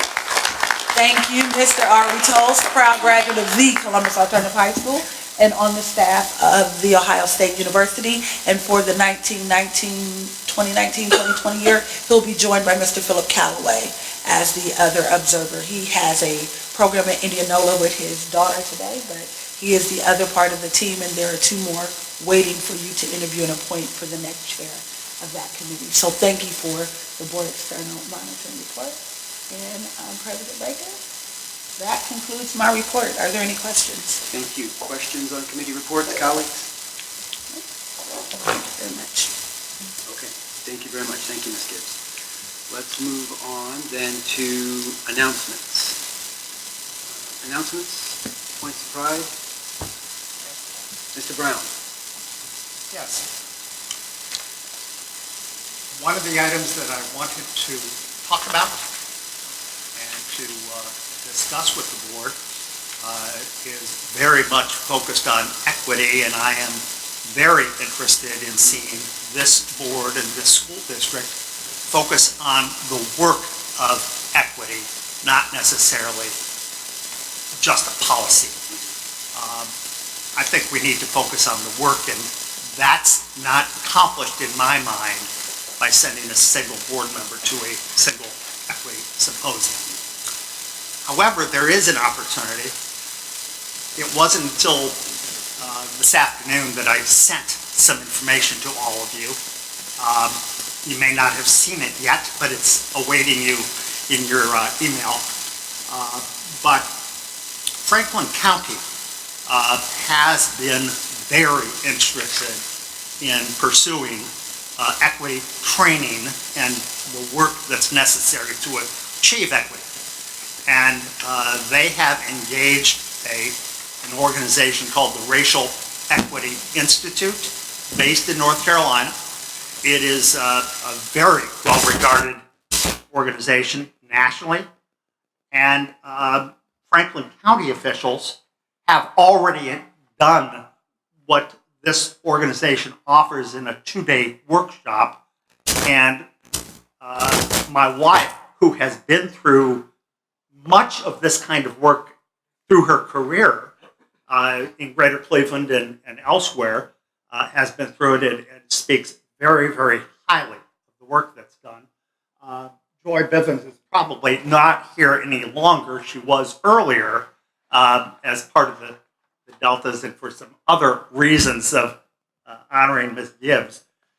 But she is one of the folks in the county who is helping lead this. The 2-day training is incredibly good. With the county's encouragement and support, CODA is now doing the training. The city of Columbus has agreed to do the training. Key leaders from the nonprofit community in Columbus have done the training, and many, many more will be. The business community is also very interested. Franklin County desires to become a partner with REI to leverage the work. That's an approach that Cleveland took, and they've had at least a half a dozen or more organizations there do this. It's a great opportunity.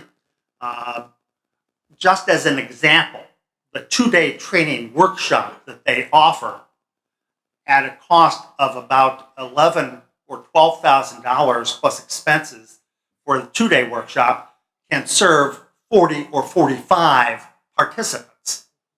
And I think it's a much better way to leverage an investment. Franklin County, and I'm allowed to say this, has offered to help with the cost. This is something that they're rolling out everywhere, and I've given you both a link to the site and a write-up on the workshop, and it's at least a good part of my answer to doing something different. We've had board members attend equity workshops and symposiums in the past. Obviously, we've still got lots of work to do. This would allow us to approach this work in a big way, in a meaningful way, and for a lot of bang for the buck. So it's just something I want to get out there for consideration and thought and to look at. It happens to be a minority-owned business, and as well. there may be other approaches, but I wanted to get this one out for consideration. Mr. Brown, thank you. I was reading the email you sent earlier. It looks very interesting. I would definitely encourage the 2020 board and the administration to seriously consider that. Absolutely. Thank you for bringing that to our attention, Mr. Brown. Board Member Radley, yes, sir. Thank you, President Baker. Two things tonight. I would like to thank Mrs. Gillison and her department for the Engage to Empower symposium that took place on December 4th at Oakland Full Gospel Baptist Church. I'd also like to thank Vice President Cole for his attendance there. It was a very well attended event, rousing reading discussion with a lot of community and faith leaders that were there taking work back into their houses of worship based on what our staff provided them. I got really good feedback on the symposium and just really appreciate the work that Ms. Judy Wright and Ms. Gillison are doing to put those things in motion. We will have another starting at the turn of the year, and so be on the lookout for that. And then secondly, I'd like to thank Principal Ed Baker, Coach Tim Brown, and the 8th grade boys at Columbus South for their work and engagement. They welcomed in the newly minted Ohio State Buckeyes, Big Ten champions. Master Teague was there, Nick Petit, and Trey Wilburn. All came and they had a very good forum discussion. The Buckeyes were actually on finals week, but our young men at South were able to take in a lot of good advice around academia, around good character, and really showing each other as peers how they can be better young men. So thank you to Coach Brown and the Fellowship of Christian Athletes and Principal Baker for the work that they are doing over at Columbus South. Thank you, President. Awesome. Thank you, Mr. Ragland. Board Member Reyes, did I see your hand up? Well, I had a question, President Baker. I didn't know, because in our agenda it says farewells to both of you, so I didn't know if you were going to give us that opportunity, but I can hold on that. But I just wanted to kind of, I'm looking forward to your report, Board Member Cole. I was fortunate to go to the Advocacy Institute. So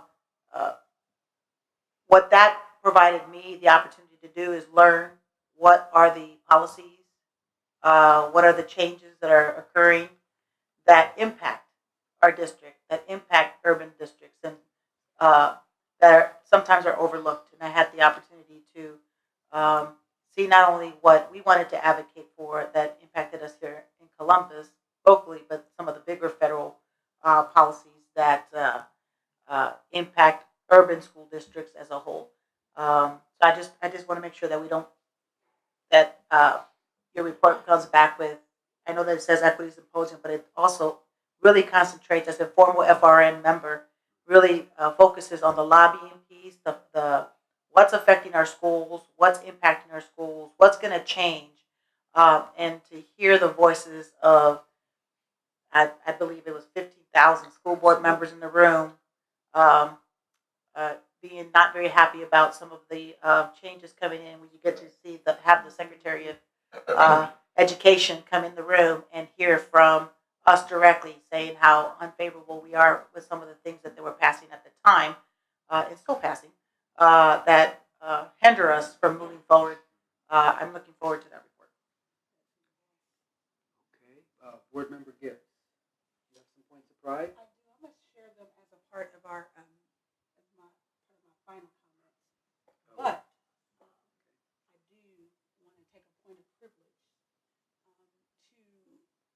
to take an opportunity before y'all start saying your farewells to us. President Baker and I discussed this a couple of weeks back, and we are just internally grateful for all of the staff and all of the work that all of you do. But there is a person who is the glue in the tape that keeps us together. And no matter how difficult it may be, she is genuine. She is always patient, always kind, always encouraging, and always special. Miss Tina Wilson McClure, will you come forward, please?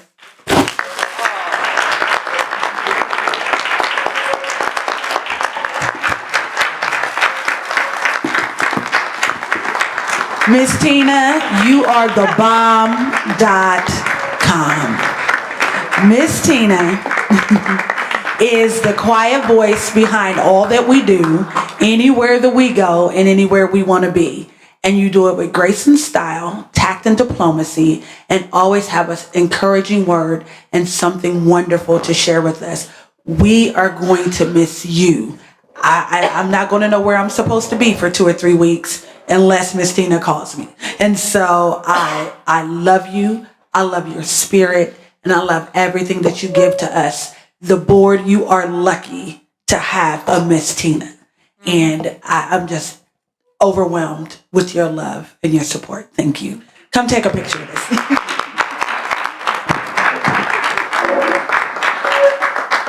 Colleagues.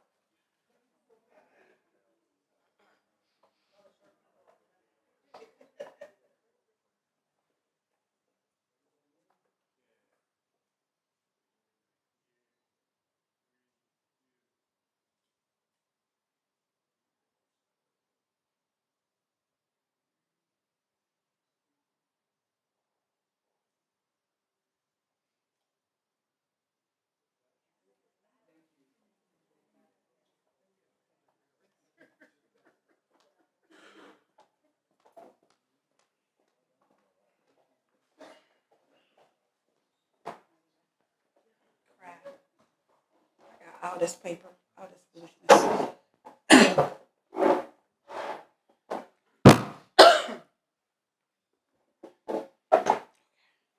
All right. Any other announcements or points of pride before we get to the special recognition?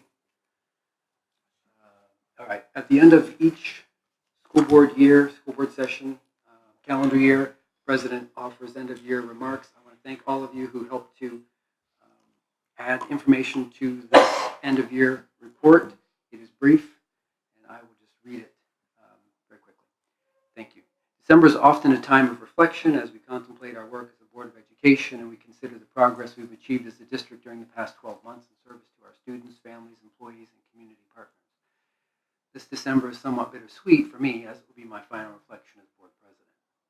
First of all, I must thank all of our direct reports, Internal Auditor Smith, Treasurer Bahorg, and of course our Superintendent, Dr. Dixon, who officially took the reins to become the 21st Superintendent of Columbus City Schools this year, for their hard work and dedication during 2019. As the Board governs, you three manage the operations of the district. I must also thank our teachers, administrators, and all of our amazing district employees for continuing to make Columbus City Schools the outstanding place it is to work and learn. You all are the heart and soul of our district and the ones having the most direct impact on the lives of our students and their families. And for that, we as a board are grateful. Thanks obviously to the leadership of CEA and OPSI and CSA and CAA. Your leadership and your partnership is critically important to the success of the district. From our first meeting in January, we've remained true to our shared vision that this district be a world-class model of public education that prepares members of our communities to reach their full potential. As superintendent, Dr. Dixon started her tenure with a 100-day listening tour to hear from teachers, staff, students, community partners, civic leaders, and others. Dr. Dixon has remained engaged with the Columbus community and has taken the feedback she received along with the board input to lead a reorganization and a reinvigoration of the district. Together, we've strived to create an environment that supports academic achievement, continuous improvement, and lifelong learning. Under the direction of the superintendent, we've set forth an educational visioning process through a partnership with Battelle for Kids. The process will continue to the end of the school year as the community comes together to share its hopes, dreams, and aspirations for all students. We continue as a board to govern with integrity, with a focus on academic achievement, demonstrating compassion, respect, and trust, and valuing community engagement and empowerment. Over the past 12 months, this body's come together for 34 meetings, regular and special, another 36 committee meetings. We've approved more than 870 resolutions, contracts, recognitions, recommendations, pieces of legislation, and almost always voted unanimously. And speaking of Ms. Wilson, she counted. It was 876 pieces of legislation that we passed during the year. Thank you. 2019 has been a year of growth for the district, and this board has worked diligently and deliberately to forge the path forward. This year has been no different than any other year in that tough, sometimes unpopular decisions had to be made. We've continued to make tough choices, allowing us to maintain a balanced budget. We've recommitted ourselves to safe and secure schools, and we've continued to advocate for adequate and constitutional funding of education in our state, as well as weighing in frequently on issues impacting our students, such as the state report card and graduation requirements. With the recommendation of the superintendent, we added 31 more safety and security officers across the district. Safety is a high priority for Columbus City Schools, and we wanted to strengthen our safety and security measures through strategic staffing, training, and analysis. Our safety and security staff not only keep our buildings secure, but they help create warm and welcoming environments that are conducive to teaching and learning. As we talk about growth, the growth of our students academically is improving. Columbus City Schools saw a letter grade improvement on its overall score, in addition to gains made across various components on its 2019 Ohio State report card. Overall, the district scored a D on its 2019 report card. The district made its biggest gains on the gap closing component, which measures how well schools are meeting the performance expectations for the most vulnerable populations of students in the areas of English, language arts, math, and graduation. The district moved from an F to a B in one school year on that component, in fact. Among Ohio's 8 largest urban school districts, Columbus City Schools outpaced the others in gap closing as one of only 2 urban districts to score a B on that component. The district also made strides in its graduation rate, earning a D on both its 4- and 5-year cohort rates. The Columbus City Schools Career and Technical Education program earned a B for both its 4-year and 5-year graduation rates. The Career Tech program also achieved an A on the post-program placement component. We were second, in fact, only to Youngstown in the 4-year graduation rate, and second to Cleveland in its 5-year cohort rate. I'm encouraged by these results, and 5 of our schools have the distinct honor to be recognized by the State Board of Education for outstanding progress and student growth shown on the state report card. Mifflin Middle School was one of 71 schools across the state and one of just 5 in Franklin County to be recognized as a high progress school of honor. Burroughs Elementary, absolutely. Cause, Columbus Spanish Immersion Academy, and Watkins Elementary were among 173 schools in the state, including 27 in Franklin County, to receive the Momentum Award. I'm proud of the actions that this board took to ensure that these results were possible. The board will continue, I assume, to advocate for our students and take the right steps to ensure that these improvements continue. Finally, to ensure that we retain the best teachers in the state, the Board of Education voted unanimously in August to approve a 3-year contract agreement with the Columbus Education Association, CEA, the union representing the district's 4,000 teachers, nurses, counselors, social workers, and other education professionals. As we look ahead, the sustainable, positive trajectory in Columbus City Schools will set the stage for our next stories of success in 2020 to be written as our superintendent continues to make positive changes that will lead all of our students on the path to success with your support. Colleagues, you've advanced that shared vision and have helped to keep the district on the path to being a world-class model of public education we all want and our students and families and community so richly deserve. Thank you all for your service to the district during 2019.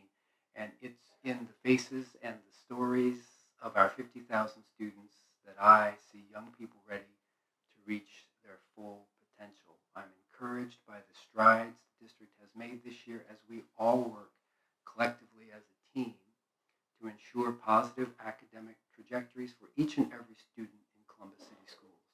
I look forward to watching from the other side all of the success that I know Columbus City Schools will continue to have in the years to come.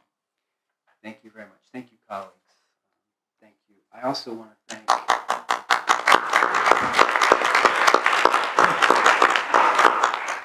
I also don't want to not thank I think he's here, Deputy Superintendent John Stanford. Please stand up, who led us for part of the year. Thank you very much, Dr. Stanford. Stand up. He's another one of those guys that doesn't want to be recognized, but he works so hard. I also want to recognize interim City Director of Education, Matt Smido, for your partnership during the last few months. Thank you very much. And if there's nothing else as far as announcements or points of pride, let's move on to our last part of our meeting. I'm going to call on Vice President Cole. Thank you, Mr. President. Good evening, everybody. I want to take the opportunity to do a couple of things. First and foremost, yes. I beg your pardon. I noticed former Vice President Brian Stewart came in a little bit earlier.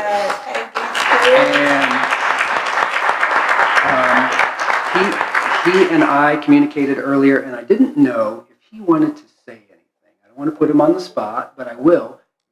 Vice President Stewart, if you would like to share any remarks. There were a lot of other speakers up front. You missed that. So if you'd like to come to the podium, just share a few very quick remarks. Thank you, sir. Very nice to see you. First of all, it's nice to see you all. Thank you, board member, all the board members, Board President Baker, and also Vice President Cole, Madam Superintendent, and everyone who's here. It is an honor to stand before you. It is a very difficult job, as you now know, many of you, to sit in the position and the seats that you're in, and obviously I've had an opportunity to do that. These two individuals have done it, and they did it with class, they did it with excellence, and we go through a lot when we're in these seats, so you get a chance to see the integrity of people. These are two integrity people, two people who have a lot of integrity, who care about our kids, who care about this district, and most of all care about the community. I want to congratulate you both on a successful run. I'm excited to see what your future will bring. And thank you so much. It was an honor to serve with both of you. And thank you all for everything that you all do. Thank you. Thank you.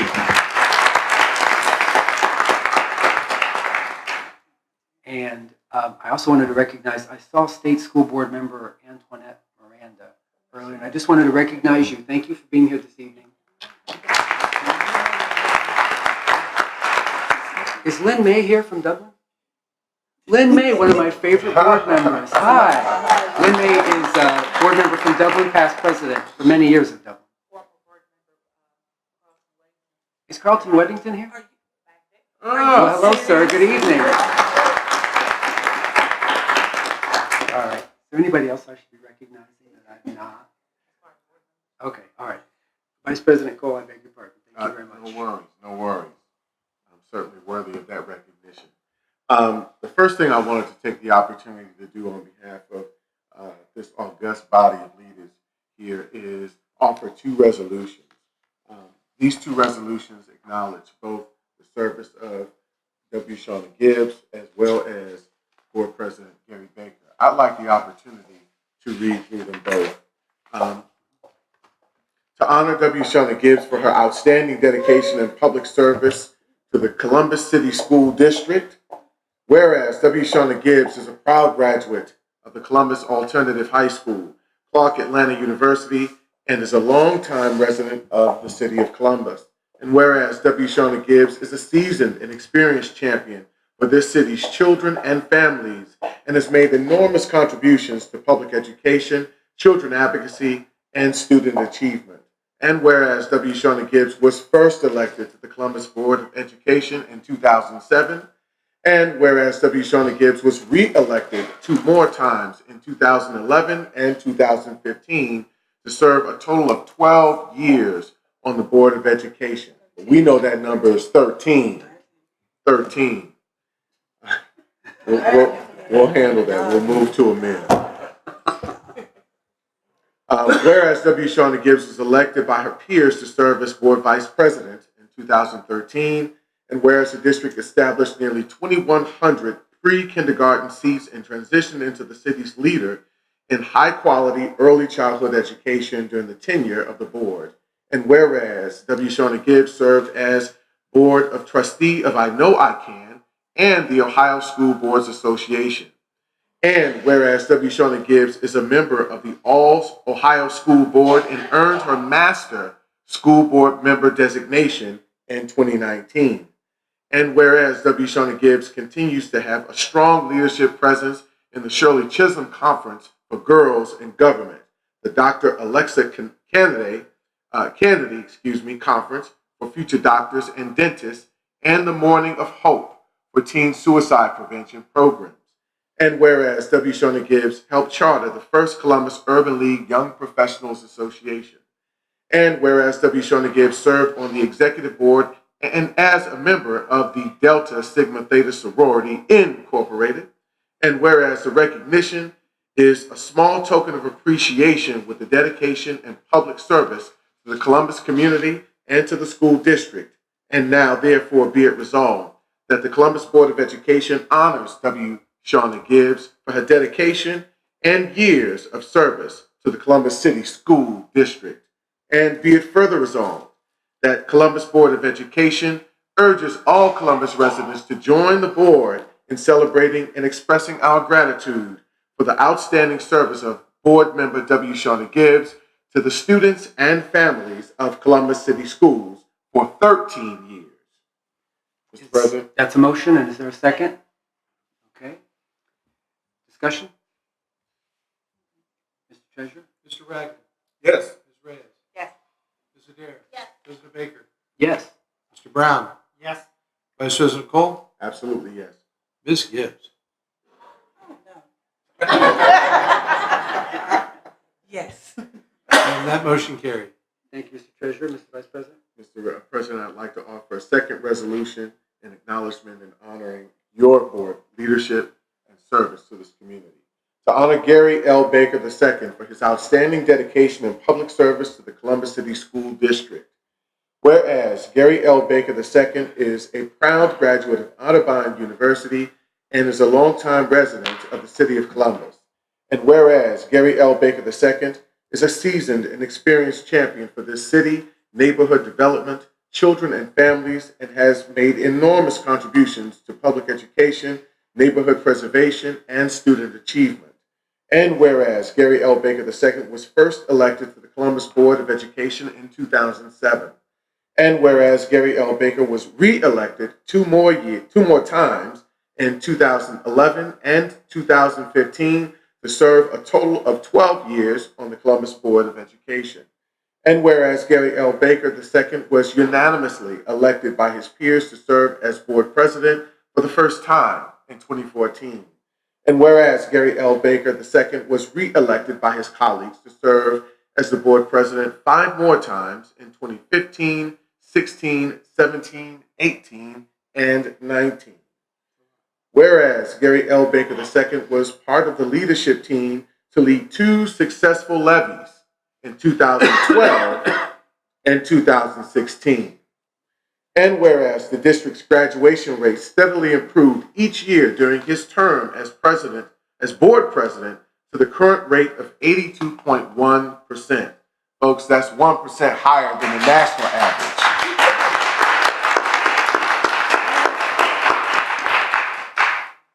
Whereas Gary L. Baker II serves as the president of the Franklin County School Board Member Alliance and as a longtime member of the Ohio School Boards Association, the National School Boards Association, the Council of Urban Schools Boards of Education, and ex officio member of the I Know I Can Board of Trustees.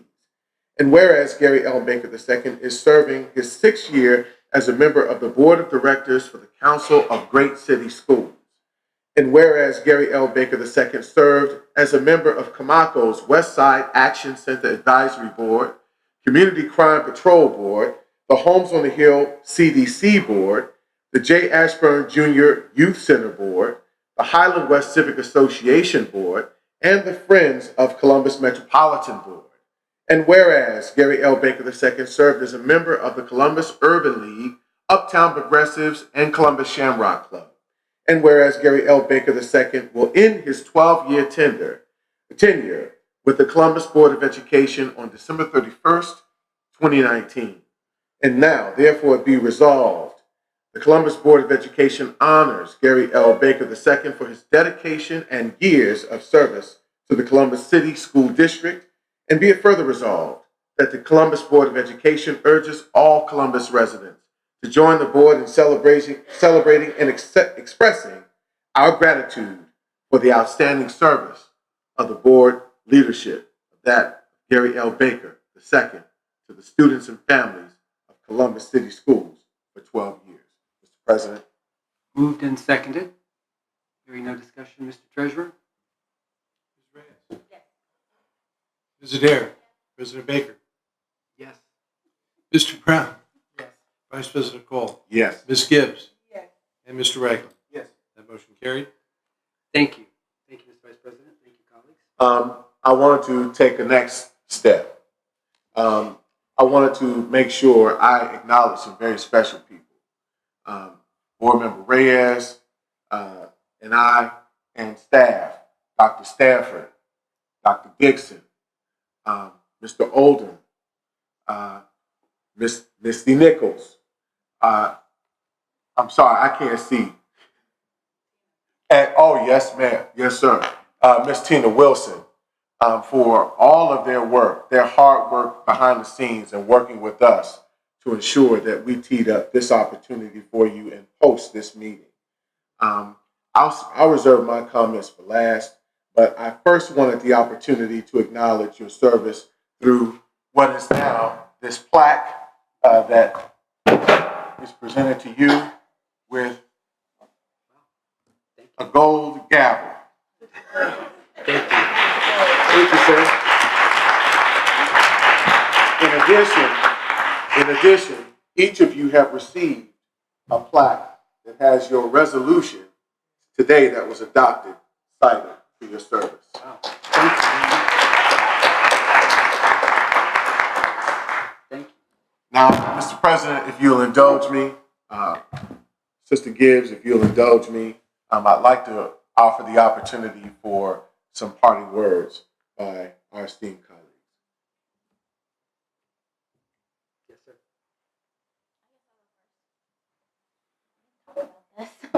The order.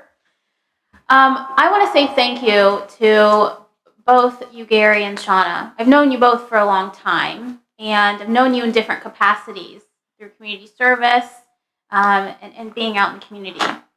I really believe that each of us brings something very special to the seats that we serve. We bring us, and no one can replace you. And each of you have done something very important here in your time serving our children in our district. Shauna, you bring a touch of community. You are out, I don't know what we're going to do, honestly, because you are out and about everywhere. You are really the face of the board, interacting with the public, letting them know that we are accessible and real, that they can touch and talk to us. And you bring such a value in that perspective. And Gary, you are a connector. You help us at a national level and a state level, connecting us on high to other districts. In your service with great, the Council of Great City Schools and all of the things that you've done is also very valuable. I know that those people would have come if only they got plane tickets to Columbus today. But your service is so important in that respect. And so each of us brings something very special and unique to the seats that we serve. And I know both of you have done that. And I know public service is something very near and dear to your heart. And I know that you will not stop doing it, even though you will not be sitting at this table with us any longer. Just know that each of you has left a legacy. Each of you has left your mark on this district.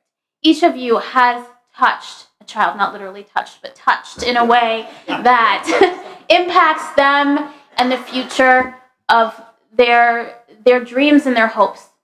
And so I just want to thank you. I want to thank each of you for being a personal friend and mentor to me. And thank you for laying the groundwork for the hard work we have as a board to go forward, to lay a foundation for us to even move higher and stronger together. So thank you all. And I know that honestly, like what Lois said, we're not really going to let you go. We'll find something for you to do. Thank you. Next. Mr. Brown. Sure. I, too, join in thanking you and commending you for many years of very fine public service, both of you. Public service is something that I know is important to me, and I see you both have stepped up and participated and engaged in what is truly important work. And I really appreciate that, and I thank you. whether there are times we don't agree or times that we do agree is beside the point. I think that school boards need a good mix of people, and we've had that. And I think that will continue to be important going forward. But far too few people are willing to step up and engage in public service as you both have. And I think it's important. And I think that something that the community values and appreciates, as we heard tonight. But I don't know that many people understand the depth of that dedication to public service that has motivated you both to participate. I do foresee that there will be more opportunities, and given that this has been a significant part of your life, you'll find something else to do. I've been there and done that, coming off of a lot of years of board service. The break was very welcome. I can tell you both, please enjoy that. Despite what you heard of offers to go serve someplace else, I know better. It's really important. And yet, I have no doubt that you'll find something meaningful to do working with people, working in the community in some fashion that will allow that to continue. I know that Marilyn specifically asked me to pass along well wishes for your future endeavors, knowing that that it will be important wherever you are and whatever group of people you're working with. So once again, thank you. Mr. Ragland. Thank you, Vice President Cole. To the both of you, I just want to simply say thank you. I've learned from the both of you quite a bit, and that is what I appreciate the most, is your willingness to not only sacrifice for this district and its children, but sacrifice to pour into me when I knew that I needed it, and even when I didn't. And I will always remember all of the lessons that were learned. I will always remember your dedication and your service, your willingness to hear me out, your willingness to rein me back in when needed, Ms. W. and just thank you all for everything that you have meant to the city of Columbus and to my children specifically. You both have served over the educational experiences for both of my children. My son being a recent graduate of the district and Nia graduating next year. They have known for pretty much the majority of their lives W. Shauna Gibbs and Gary L. Baker as board members and leaders of the district, which they are proud to call home for them. And that really does mean a lot. We could not give you everything that you are due this evening. We would be here all evening, and then part of tomorrow, and then the day after. But hey, we did do our best, and I am so happy that you all will be able to take some time for yourselves now.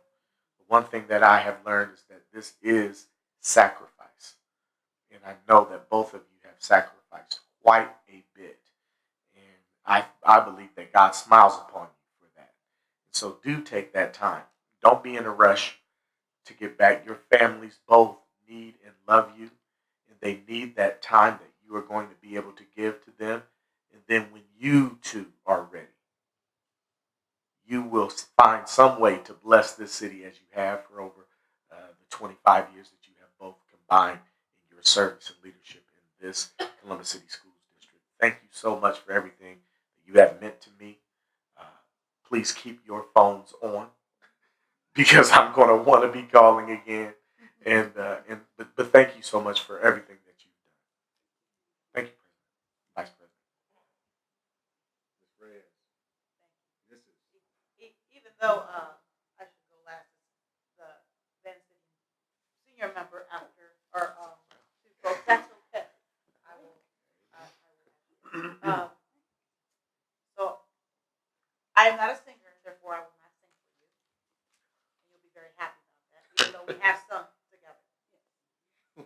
I am not a poet, so I will not read you a poem.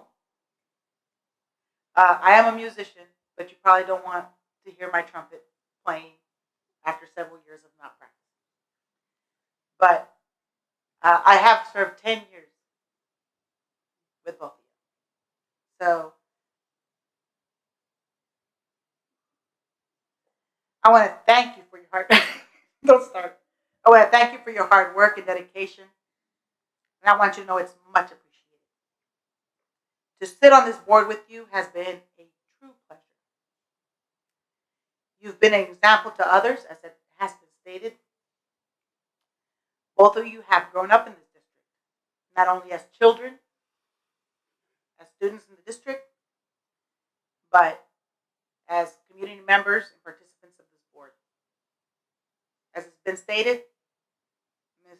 W. Shauna Gibbs, if there's a football game, a PTO meeting, a paint the plow, an art, a music program, a graduation, you were there. Gary, when you found your voice, after meeting the Deltas probably, you too were out there, going from your bluegrass music to our soul food hunts when traveling. And we could see W. Shauna Gibbs dragging you to many of these places. They say sometimes the hardest things and the right things are the same. So we've had a lot of tough issues. We haven't always agreed despite what everybody else thinks. Shauna, you and I have sat on opposite tables. I'd say probably about the first 5 years that we were on the board. Gary, you probably, I think you may have hung up on me once. And I might have hung up on you a couple more times. Not on purpose. My battery died. But what I've always known is that both of you always thought about the right things to do for our kids, for our district, always keeping that in mind as you strived to make the right decisions. From closing schools to superintendent evaluations, director reports, to whether we should do a levy, picking board members, not picking board members. Shauna, I do recall, and I want to thank you for giving a Latina an opportunity to sit on this board.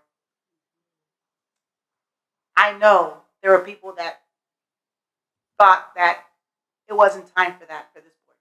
So I want to thank you specifically for that.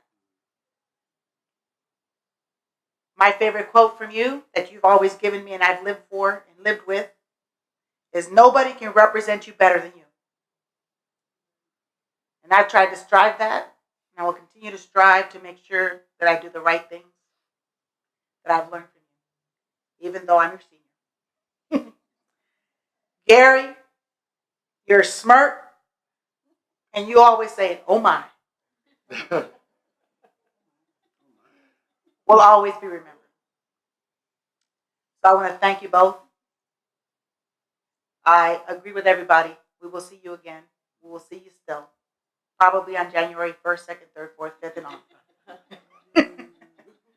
So, in spirit, no.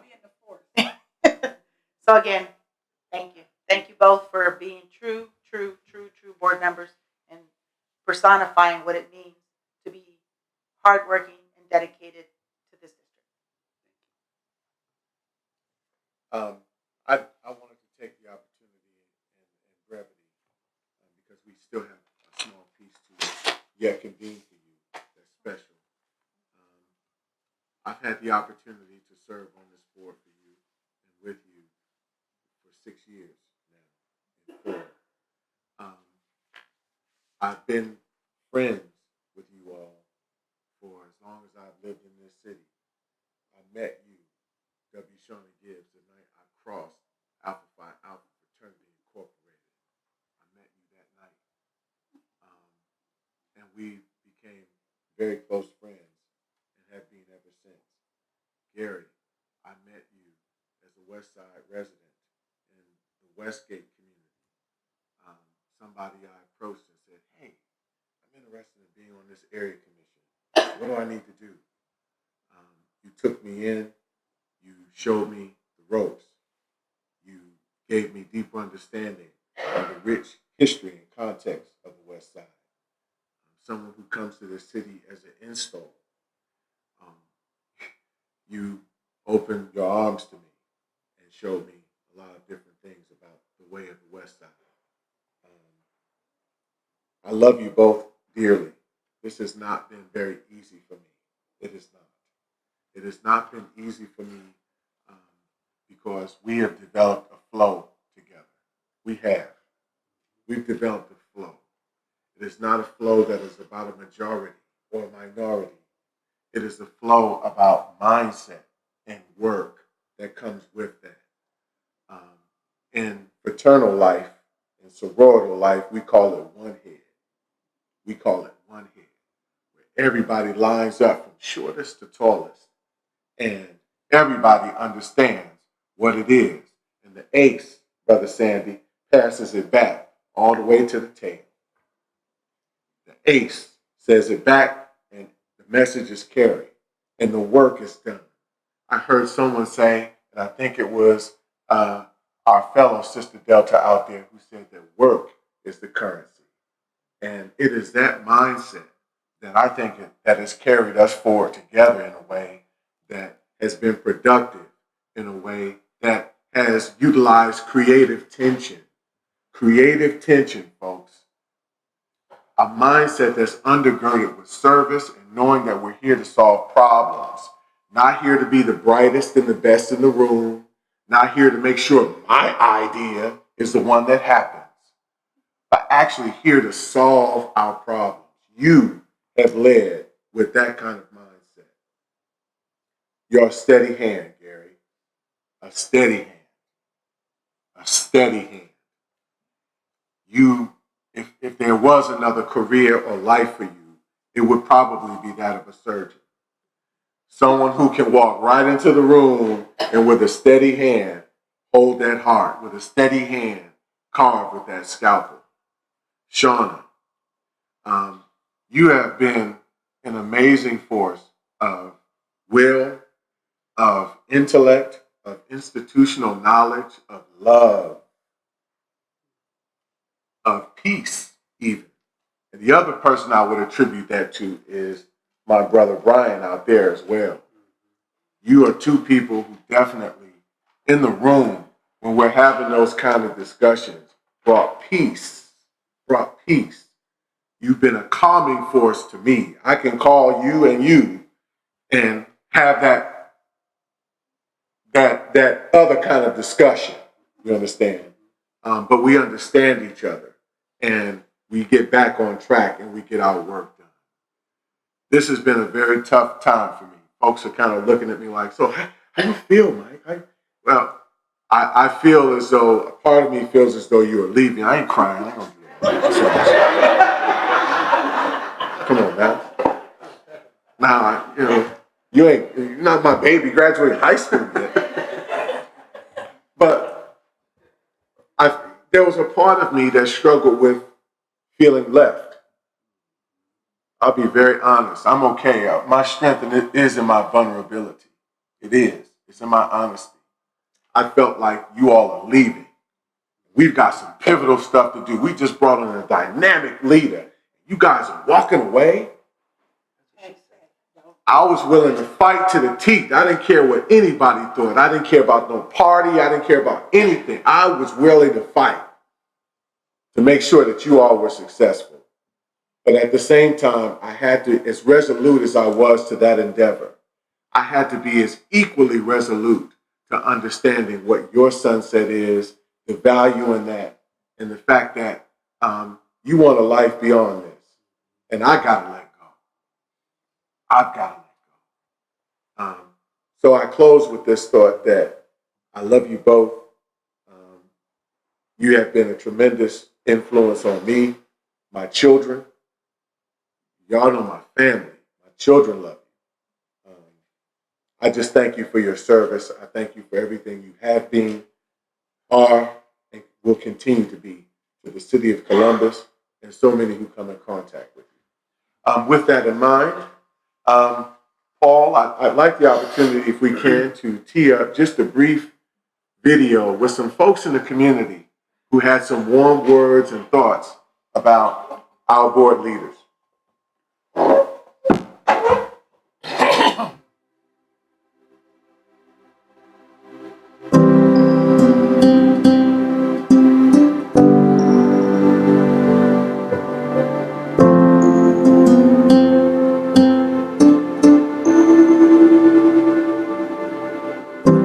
You have kept our children first priority. You've maintained a love for the city that's quite unique, that you've carried over in your board leadership, whether you were president or whether you were a board member, period. You've made that something special for our kids to be able to be very proud of, whether they know it or not. I'm very emotional about this. Every time I start to think about her leaving, much less talk about it, I get emotional because I'm going to miss having someone who is tireless. Shauna Gibbs carries this district in her heart in every facet of her life.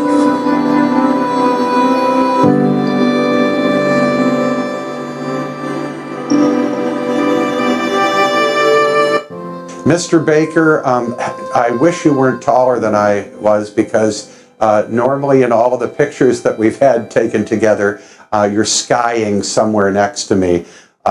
And that really tells the story symbolically.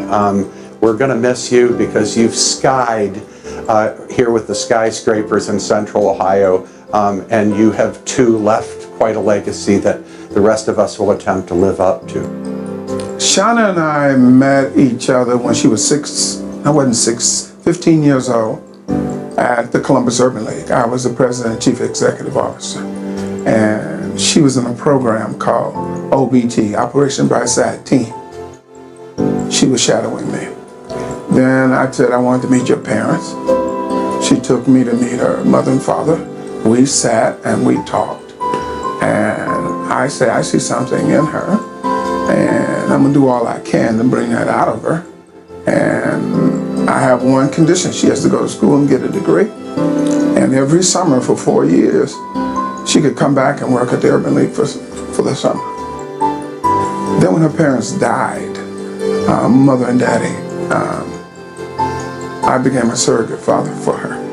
I took the responsibility of helping her grow up, dealing with her issues, and kind of squiring her through life. And she's a member of my family.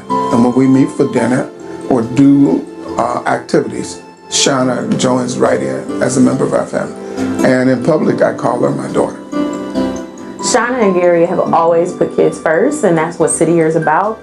Students first, collaboration always, and that's what they exemplify through the partnership. It's how do we support more kids? How do we remove the barriers that adults have created to impact our students that need our support the most? You know him, of course, as the school board member in Columbus for some 12 years. I know him as a leader on the national stage and a member of the board of directors of the Council of the Great City Schools. Over those many years, Gary has contributed to the improvement of public education in our cities across the country.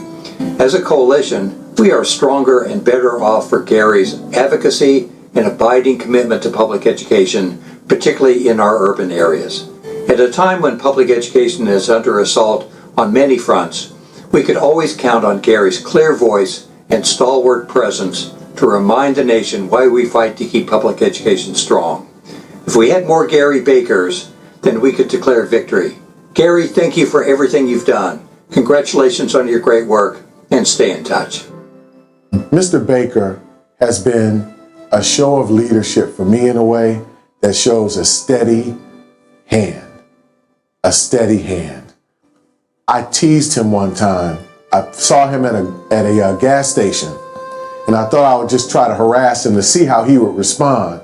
So I pulled up right behind him and started beeping the horn and yelling, "Bum, bum, bum, bum, bum. Hey, move, guy." He did not budge. He did not move. He did not overreact. He didn't get out of the car red-faced. And when he finally saw me, we just broke out laughing. But what that experience taught me about him is that he's consistent across the board in that mental model of his leadership.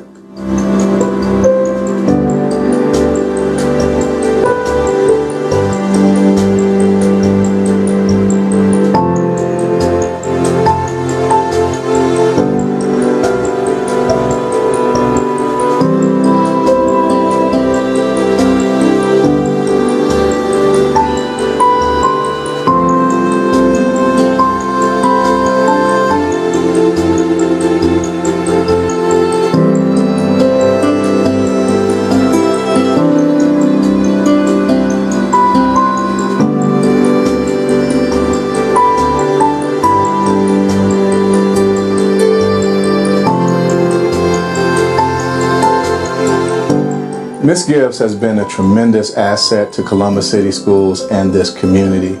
And it all starts with her commitment and dedication to our students. There is no one that has a deeper commitment and understanding of what our kids go through and what they need to be successful. Shauna goes so hard in the paint for our youngsters, for our children in this district, our students, that she actually got a jacket made. In our fraternal and sororital worlds, we make jackets. She got a jacket made with Columbus City Schools logo on it.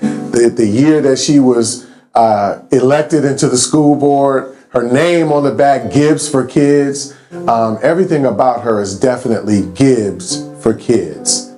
Gary Baker came and took on a leadership role as far as serving as president at a very critical time for this organization. We were pretty much at crossroads, and he stepped in, presided over some really difficult, tough calls in this organization as far as school closings, neighborhood realignments, and those are not easy calls, but he's always made those decisions with the interest of the students first and foremost. He is deeply committed to professional development, and he understands that as a school board member, he is part of a group of 7 running a billion-dollar operation, and that it takes education, it takes training. And so I've always been impressed by his willingness to take advantage of every professional development opportunity that school board members have.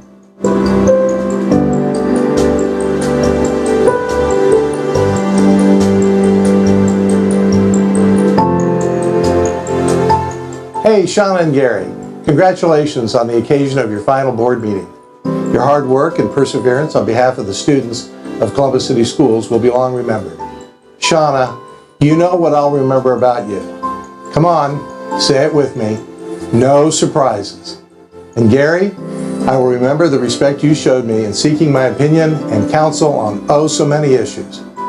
Although you may have said fairly often, well, Mr. Treasurer, I don't think we're going to do that, but at least you asked. So again, to both of you, congratulations and best wishes as you embark on your next endeavors. Years ago, we had this conversation, and it was about, I said, people just want you to just compromise. And she said, but Mary Frances Berry said, and I concur, when we are fighting for what is right, there is no room for compromise. And what is right is whatever is in the best interest of children and families of Columbus City Schools. Sands, thank you so much for all that you've done to serve the children and the families, including mine, in this district. Thank you for being unwavering in your belief that our kids are capable of anything. I'm very proud of you, and you know that 1,000 times. You've done more than we ever thought we would get you to do. And sometimes sitting down, resting was one of the things I tried to get you to do. Columbus School Board would be without your energy. But they know you've been here. You've left your tracks. You've left your ideas. I honor your role. I certainly don't want you to leave, but I do respect the fact that you feel it's your time to go and move on. And I certainly honor the fact of what you've given and gifted, in fact, to this community. Hope I'm around long enough to see you for many years to come. In both cases, I know where your heart is, and I certainly hope that both of you have great continuing careers and that I have an opportunity to interact with you, see you downtown or at different events. Keep that best foot forward going, because you sure have a legacy that you've left behind.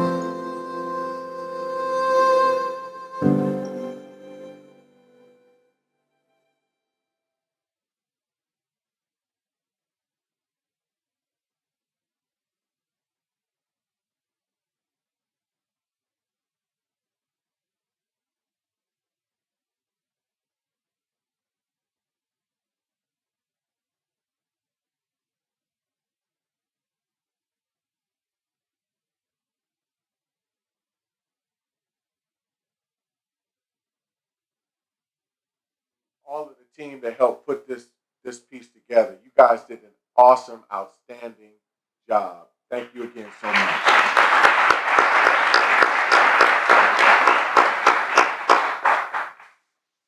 That concludes, Mr. President. Thank you, Mr. Vice President. Ms. Gibbs. I'm going to start my points of pride. Very well then. Mr. Mr. Brown, are you prepared with points of pride from Ms. Gibbs? I want the final words about me to be about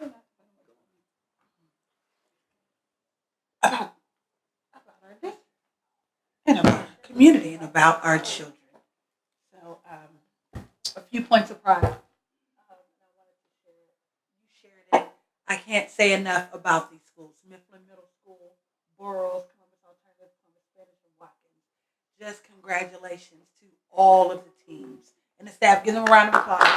Everything they've done for this momentous award. I'm so proud of them. I visited Johnson Park. They was like, "Aren't you done?" Not yet. I can still do a school visit. But Mr. Walker was very kind to receive me. I've met with their coaches. They had their musical program last Friday. So right after the I Know I Can board meeting, I slid over there. Just not to interrupt, but to see them in motion. And they were absolutely engaged, learning going on.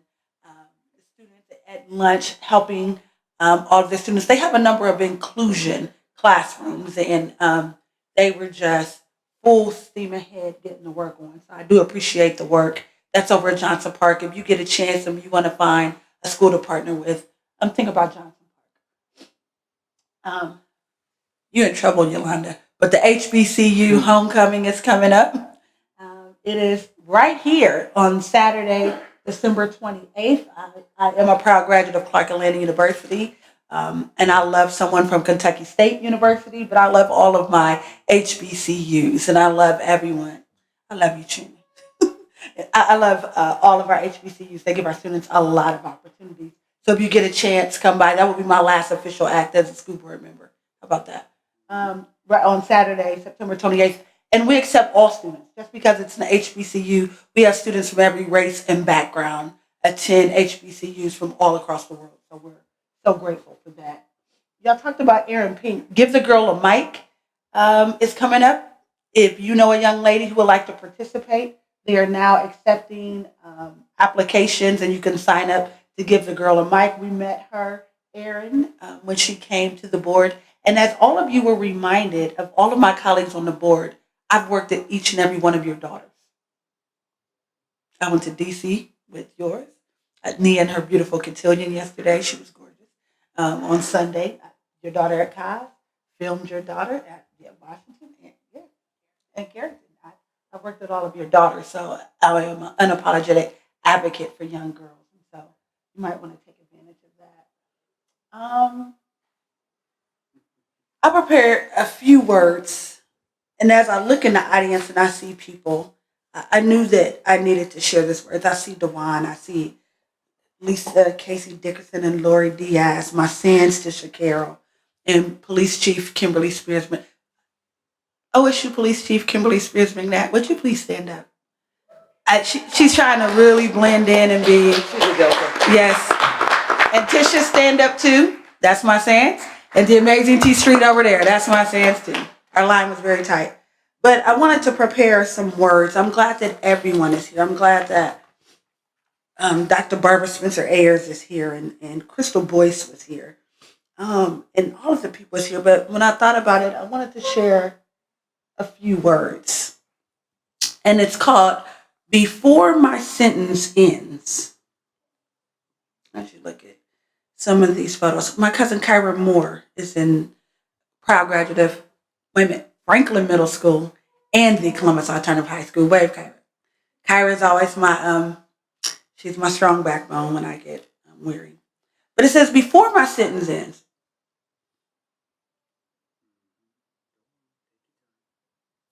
I begin my remarks with thank yous to the leaders, physicians, and friends.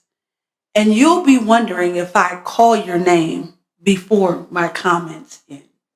Do you remember the time we were in that meeting and I sent that text to you? you got back to me right away so I could share the facts with the group. Or the time we had to host the events and I asked my people to come. Even if the hall was half full, I could count your seat as one. I have to wrap up years of memories, online posts, tweets, and hit send. I'll remember you and all you've done before my comments end. We served these years together, all the ups and downs, and yet you stayed right by my side despite the thinning crowds. Today is overwhelming. Hugs, kisses, pictures until night's end. But tomorrow it will be history and start to fade into the wind. So I will try to fill this last refrain with what you came to hear. A smile, a joke, the night we stayed woke, and the days you brought me cheer. We won that fight, then took a L and treated both events the same. It made a difference in the lives of 1,000 or two, even if they don't remember our names. To my family, schoolmates, my sorors and frats, district staff, church members, and friends, you are important, irreplaceable, unwavering, and you'll be at the beginning of where my comments end. Thank you.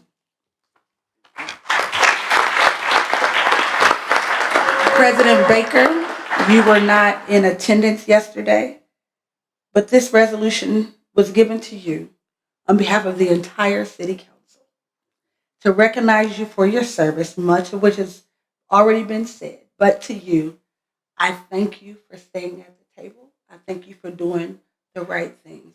I thank you for loving the city even when it didn't love you back. I thank you for your bluegrass music and your love of the Lord. But most importantly, I thank you for being a teammate, not just driving Miss Shauna, but driving an agenda that unapologetically puts children first. Thank you for all you do. Thank you all. God bless you. God bless Columbus City Schools.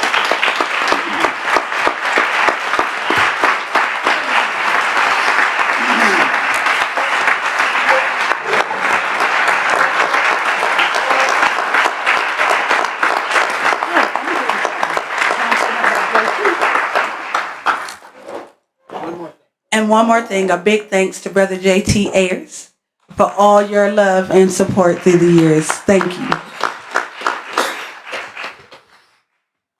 Thank you, Ms. Gibbs.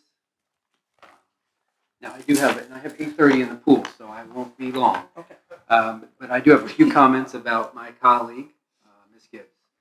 And I do know what the W stands for. In a city, state, and nation full of fake leaders, W. Shauna Gibbs has always been the real thing.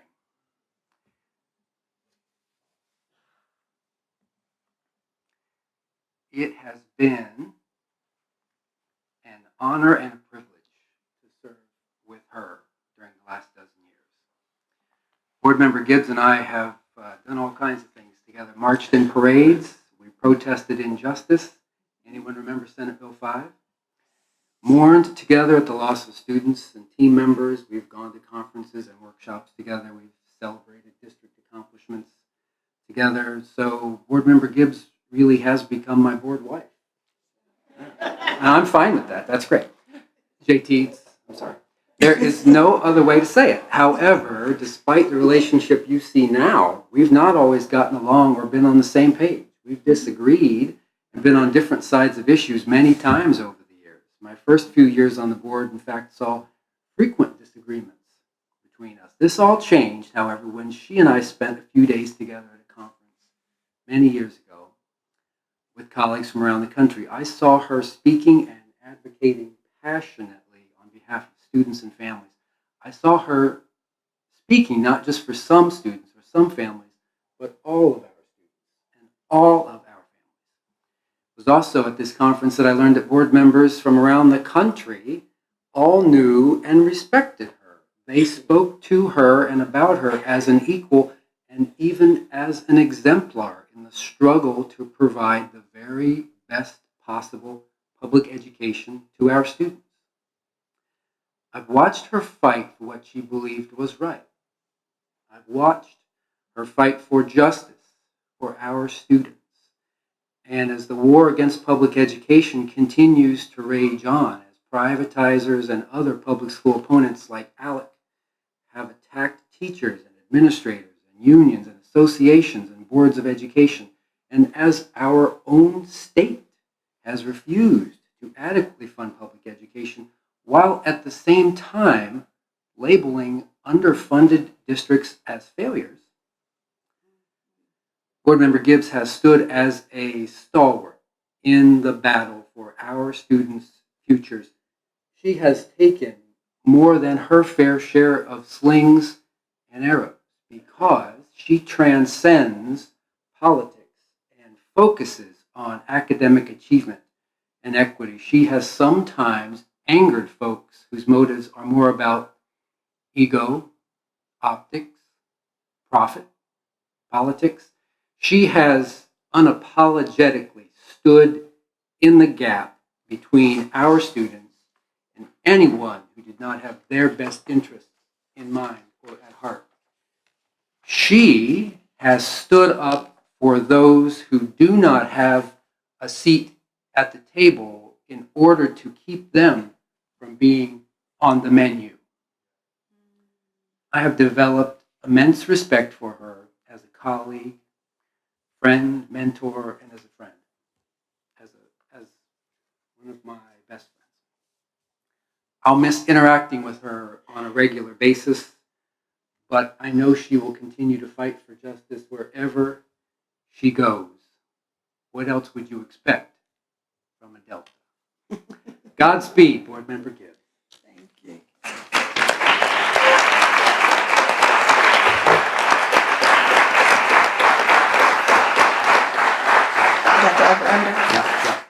Now, if you'll indulge me, I have just a few goodbye comments. This is the last time you'll ever have to listen to me. Thank you. In fact, I promised Vice President Cole I would keep my remarks short. He always reminds me of the 3 B's. Brother, be brief. So I'll do my best. I'll do my best. I beg your pardon. Thank you, Mr. Vice President. I appreciate your indulgence. When I was first elected as your president 6 years ago, I talked about governing with integrity. We agreed at the time that that meant 3 things. Acknowledging that mistakes have been made in the past and that they will be made in the future because the district is made up of human beings. Humans are imperfect. Number 2, student achievement is our number 1 focus. It is the reason we are here. And so we tear that rear view mirror off of the windshield after acknowledging mistakes behind us. We throw it in the back seat and we look straight ahead focused on student achievement. Number 3, we do everything with a renewed sense of urgency because our students, families, employees, and community partners just simply, they can't wait. Governing with integrity also means doing the right thing for the right reason every single time. This is the foundation on which I have served. The last 12 years have been full. It's been an honor and it's been a privilege to serve. It hasn't always been easy, but no one ever said it would be. And in fact, many people tried to discourage me from running all those years ago. People called it the hardest and least appreciated and lowest paid elected office in the state. And looking back on it now, they might have been right. But I tell you, I would not change the last 12 years for anything. Despite personal, professional, and financial sacrifices, despite the beating we've taken at the hands of the local media, and in spite of the misinformation, disinformation, and outright lies, I remain committed to what I believe is the highest elected office one can hold in our state, and I am forever grateful for every mountain and every valley. The unfounded and false claims of people with clearly questionable motives no longer affect me personally. Some of the outside attacks on the district have chilled my body, but never my soul. I still believe, as I said during my first inaugural address as president, that the Board of Education is the instrument of the community, elected to provide and to guide the free public schools to which most parents entrust the education of their children. There is no better instrument for democracy. As I prepare to retire from public service after a total of 25 years, I could not be more grateful for the opportunity I have been given to pursue my personal calling to service. In fact, I can trace that calling all the way back to 6th grade student council, and I never looked back. Small town politics and some of the ham-handed and amateurish antics of local and national players aside, I go to bed every single night and wake up every single morning counting my blessings. I start by counting 50,000 students, their families, and our 9,000 employees. Some of my fondest memories of service are memories of school visits and time spent interacting with students and their families and the amazing employees and community partners of the district. I've enjoyed sporting events, plays, musicals, concerts, recitals, graduations, to name a few. There have been so many other amazing opportunities during the past 12 years, too many to name. My father told me as a child that there are different types of people in this world. He said there are takers and there are givers. He said there are plenty of takers already, and he encouraged me to be a giver.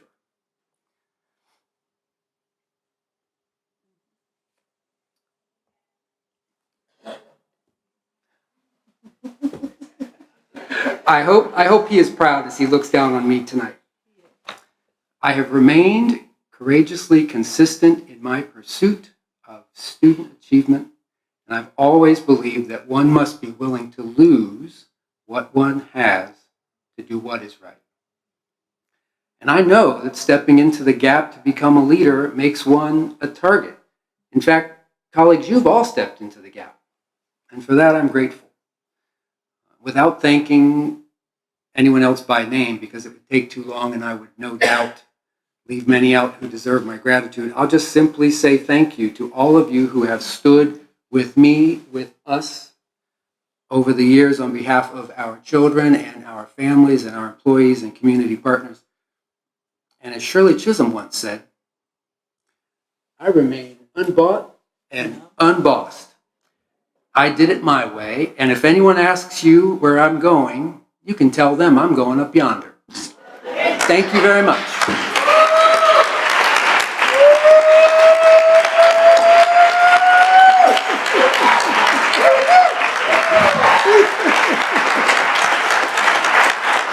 Thank you, colleagues. Thank you very much. And of course, as always, Ms. Gibbs has to have the last word. Ms. Gibbs? President Baker, I'm extremely proud of you and all that you've done. I just don't want the moment to be lost as we close out here at Afrocentric. The names of Charlene Morgan, Bill Moss, and Loretta Hurd. Make sure they are spoken. It is because of their work, of those board members, that Afrocentric K-12 became a reality. We stand on very strong shoulders of those of whom we served and the colleagues in that beautiful montage. But we are here, and you will continue to serve, colleagues. Be not weary in well-doing, for in due season you will reap if you faint not. Just stay focused on the goal. Thank you. Thank you. Is there anything else for the good of the cause this evening, colleagues? If not, Motion to adjourn. so there is a motion, and I do believe there's a second from the Vice President. And hearing no objection, Mr. Treasurer, would you like to call the roll for one last time for me, please? I will. Ms. Adair. Mr. Brown. Yes. Vice President Cole. Yes. Mr. Ragland. Yes. Ms. Reyes. Yes. Ms. Gibbs. Yes. Go ahead. President Baker. Yes, sir. That motion carries. Thank you. We stand adjourned. I thank you all. Happy holidays. Season's greetings.